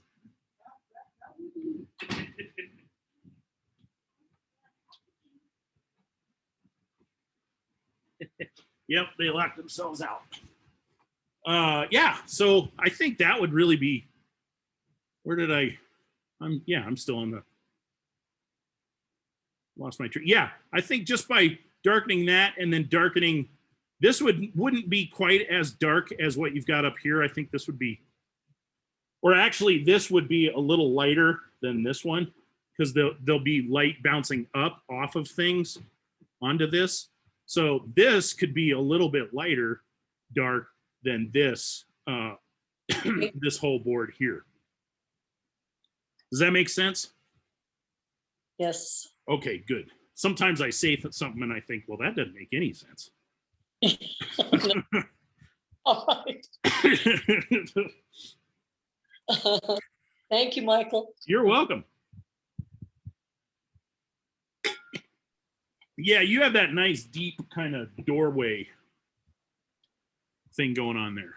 Okay, Michael, Yes, primitive, I will show you. that's okay.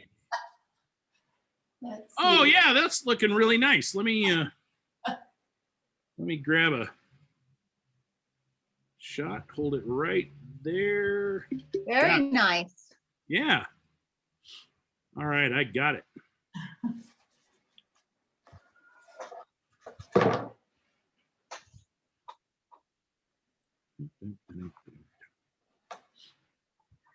Okay.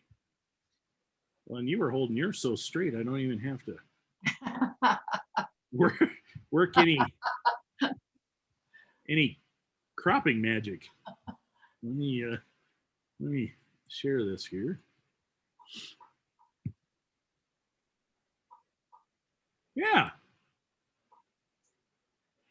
I have a really hard time with making any depth.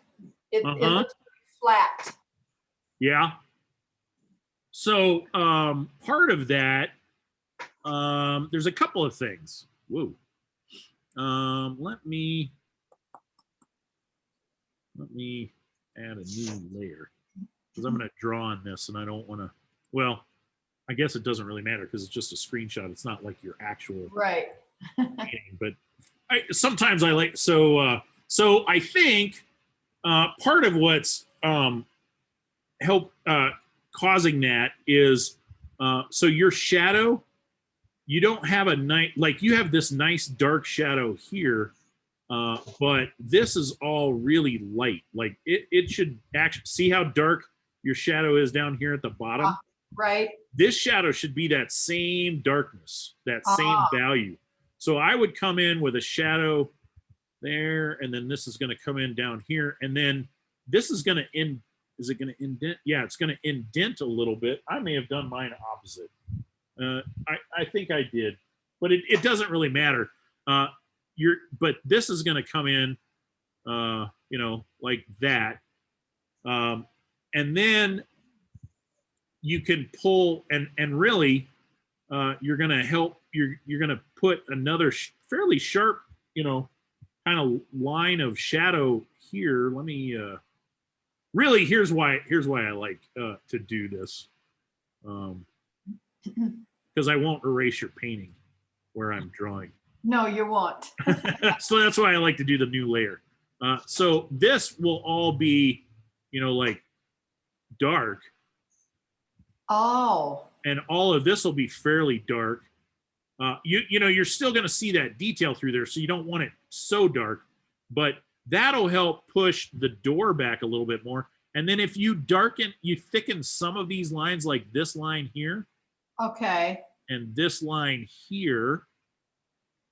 And then this line going across to there. And then this line going across to there. That will start to add a little depth as well. Just by thickening those, because what it does is it adds a little bit of a shadow. Right. Okay. Yeah. And then, what's that? So on the top part, like add wash to the whole thing, like over the door, or. Yeah, that's what I would do. Let me get rid of this big squiggle thing that I put there, because that was just sort of to represent. Right. So I would take maybe not this color that you've got down here. I would take darker versions of what you've already got up here. Okay. And do another wash. Let me just fiddle with this just a bit. And see how dark I have that? It doesn't need to be as dark as I've been drawing it on there. Let me go back to this. I'll put that back in. What I would do is then, I'm just going to make a really big brush so I can do this fast. I'm going to pretend that it's this color, but I would do another multicolored pass of color over this whole thing. I'm just using this one color just to kind of give you that idea. But so I would do a whole new pass over that. Okay. And then so I would do that first, and then I would also add that little bit of the shadow going down. Okay. You know, in this area. So coming down like so, which I'm doing terribly with my mouse. And then go back in after you've done that. Go back in and add these thicker lines to this area. That sounds good. I'll give that a try. Yeah. And then I think you could use just a wee bit of a kick out shadow right there. That's too big, but okay. But if I had a smaller brush. Yeah, my line is really fine right there. It just that'd help define that just a little bit, just by putting a little bit of a shadow there. Okay.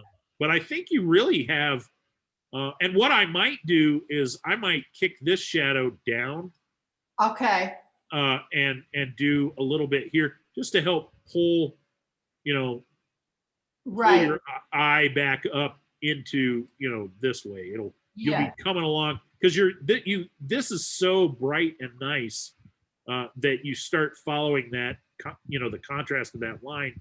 Then you kind of come here and you can kind of, as it is, you can kind of go out that direction there.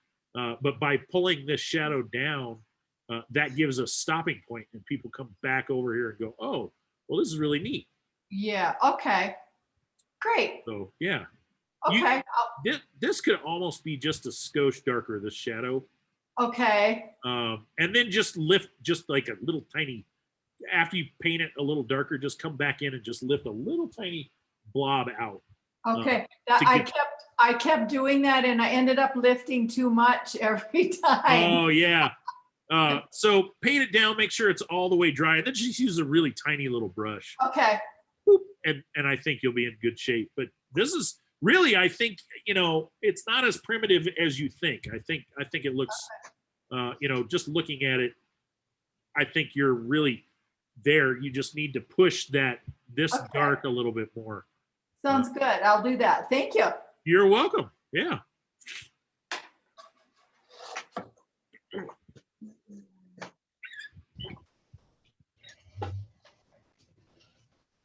All right. All right, Becky. Let's see.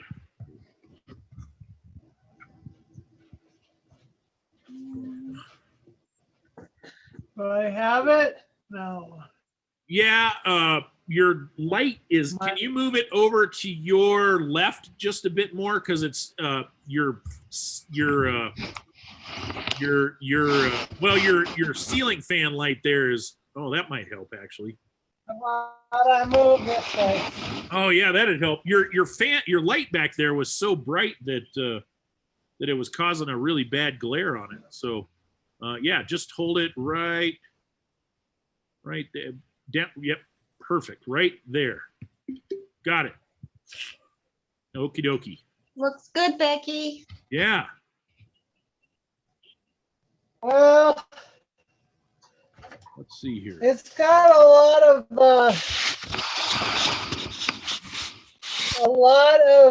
the things that show it is not professionally made. Well, That's okay. that's right. As long as you're having a good time. Actually, and you know what? Looking at it, I'm looking at it right now. Let me figure out, where did that button go?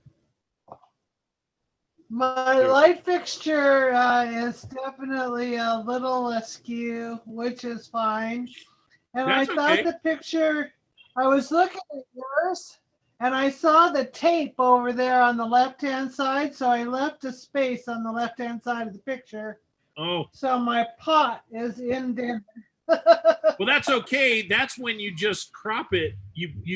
What you do is you end up creating a mat that comes into there. you know? Yeah, right. You just crop it in a little bit with the mat and you're good to go. I can't tell you how many times I've done that. So that's all that No is. kidding. I do that all the time with my photos. Yeah. Yeah. So just that's all you have to do is just cut your mat so it comes right down there.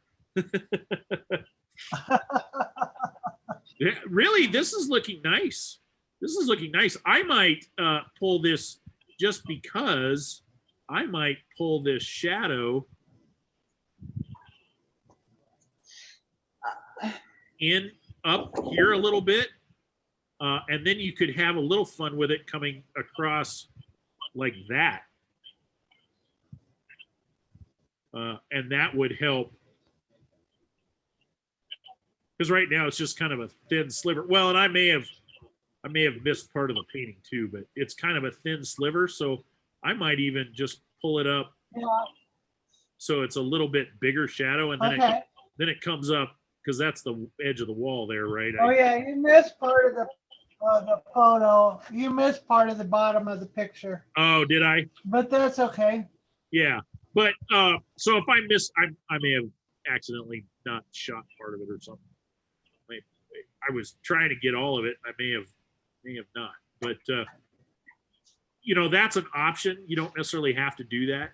I would go ahead though, and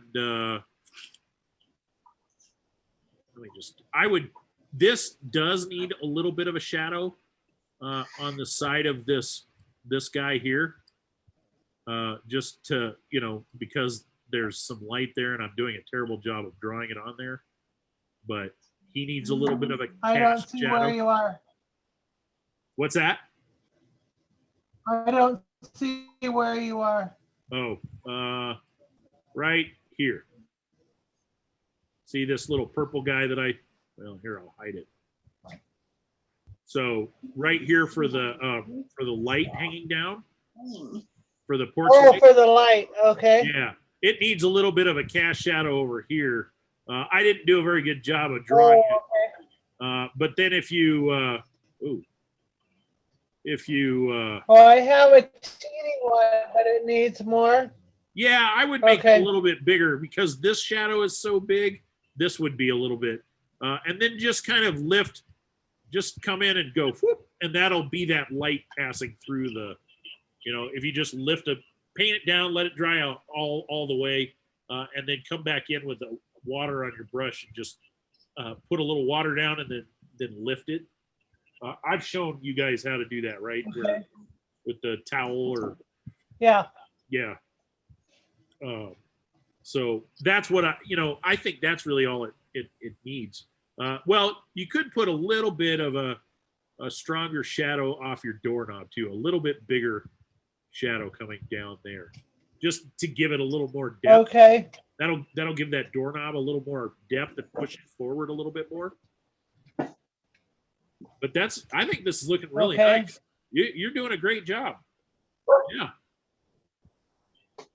Fantastic. That's really all I could think of. Because you've got this coming down. My window is really off center. Oh, that's okay. It's here's what I always tell myself when I'm looking at stuff like that, and because I've done that, I don't know how many times I'll have it slightly off. I think, okay, this was a handmade door 100 years ago, and it's a little off. it's not. It fits my personality. Yeah, well, yeah, and these old handmade doors, they're not going to be perfect. So the fact that yours isn't perfect is perfect.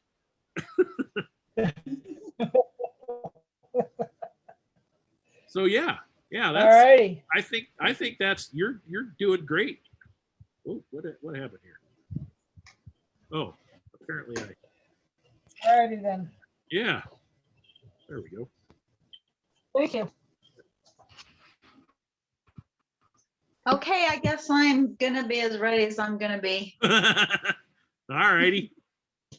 All right, let's see. Oh, there you are. Please spotlight. Yeah, can you pull it Okay, I'm trying. back just a wee bit? Oh, and over to your left just a bit. A little bit more. Right.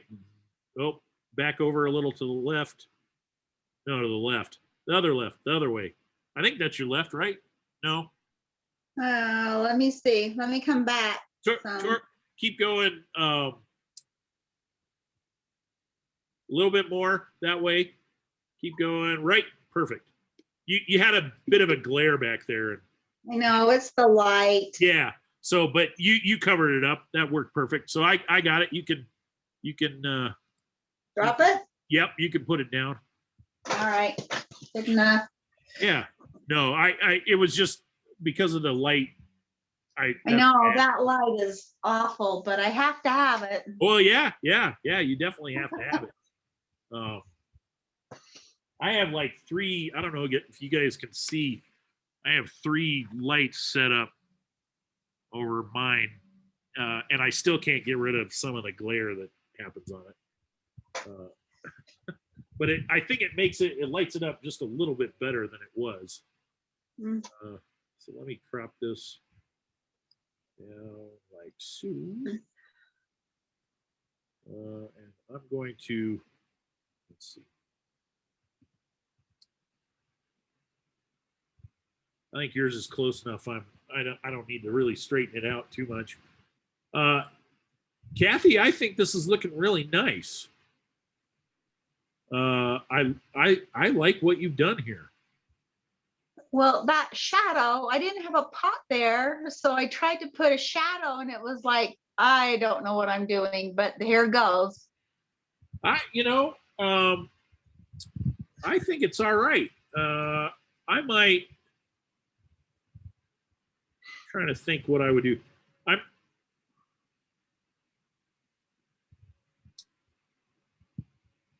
What I might do, it just depends on what this shadow's cast from. I kind of, in my mind, had my shadow cast from something, kind of semi-man-made. But yours could be cast from something completely different. So it actually works the way it is. If you wanted it to, you could, clean up the line. Like that's a terrible dark purple that I put, clean up these lines and make them straighter. And then it would look more like it was cast from something man-made. But I don't necessarily think you need to do that. I think it works pretty well as this kind of cool, perhaps, maybe there's a vine growing over there or something that's casting this shadow, or something. I think you've done a pretty good job. This right here, so this little, we kind of zoom into this spot.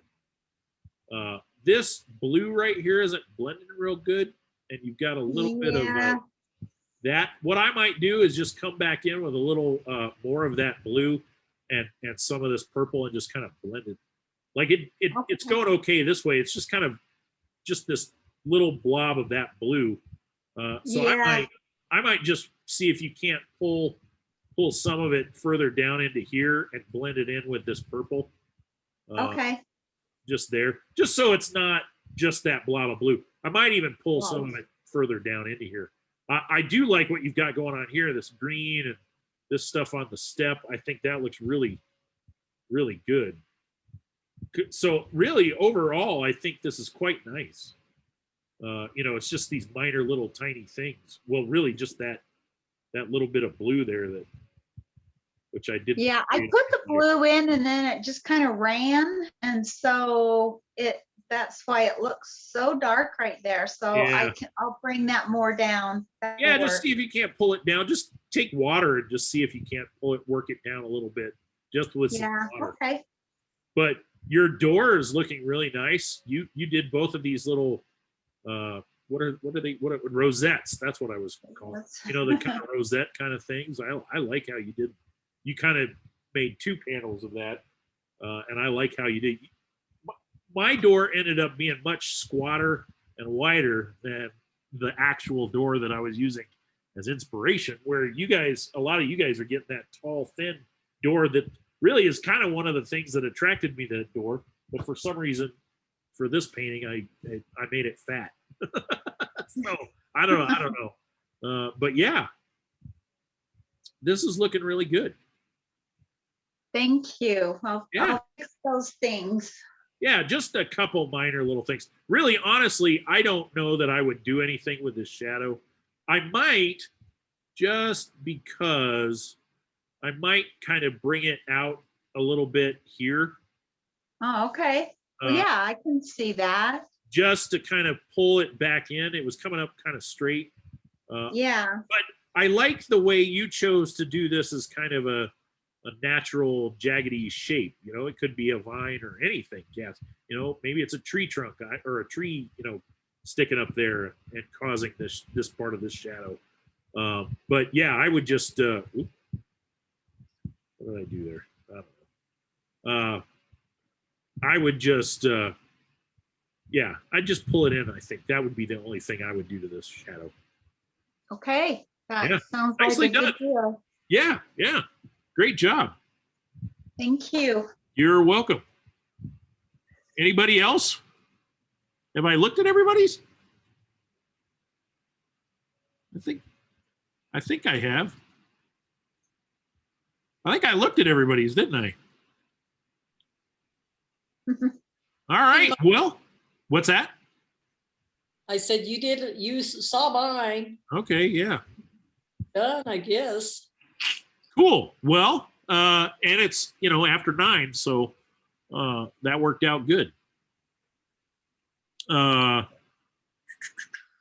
guess with that, I will say have a good evening and the rest of your week and a great weekend. And I will hopefully do better at uploading the video. I don't know what was going on with the internet last week. I was another one of those kind of like that I had, a month or so ago, where I just couldn't get it to upload for some reason. So Blame it on the wind. that could have been it. I appreciate it whenever it comes through. Thank you, Michael. Oh, you're welcome. Yeah. So hopefully I can get it up sooner this week than I did this last time. And I should be sending out the next thing. I still haven't quite figured out what it is yet, but Okay. I'm trying to ease us into. I don't want to do anything overly complicated right away, so Thank you. I'll ease us into some fun stuff. So I guess with that, I'll see you guys next week. Thank you. Have a good week. Oh, Sounds thank you. You too. wonderful. Hey, Yeah. thanks. All right. Bye. Thank you. Bye. Okay, good night. See ya. I changed my little rosettes to full rosettes now. Oh, okay. I didn't know I could erase them so easily. Oh, yeah. It doesn't take much. Okay, good night. Night.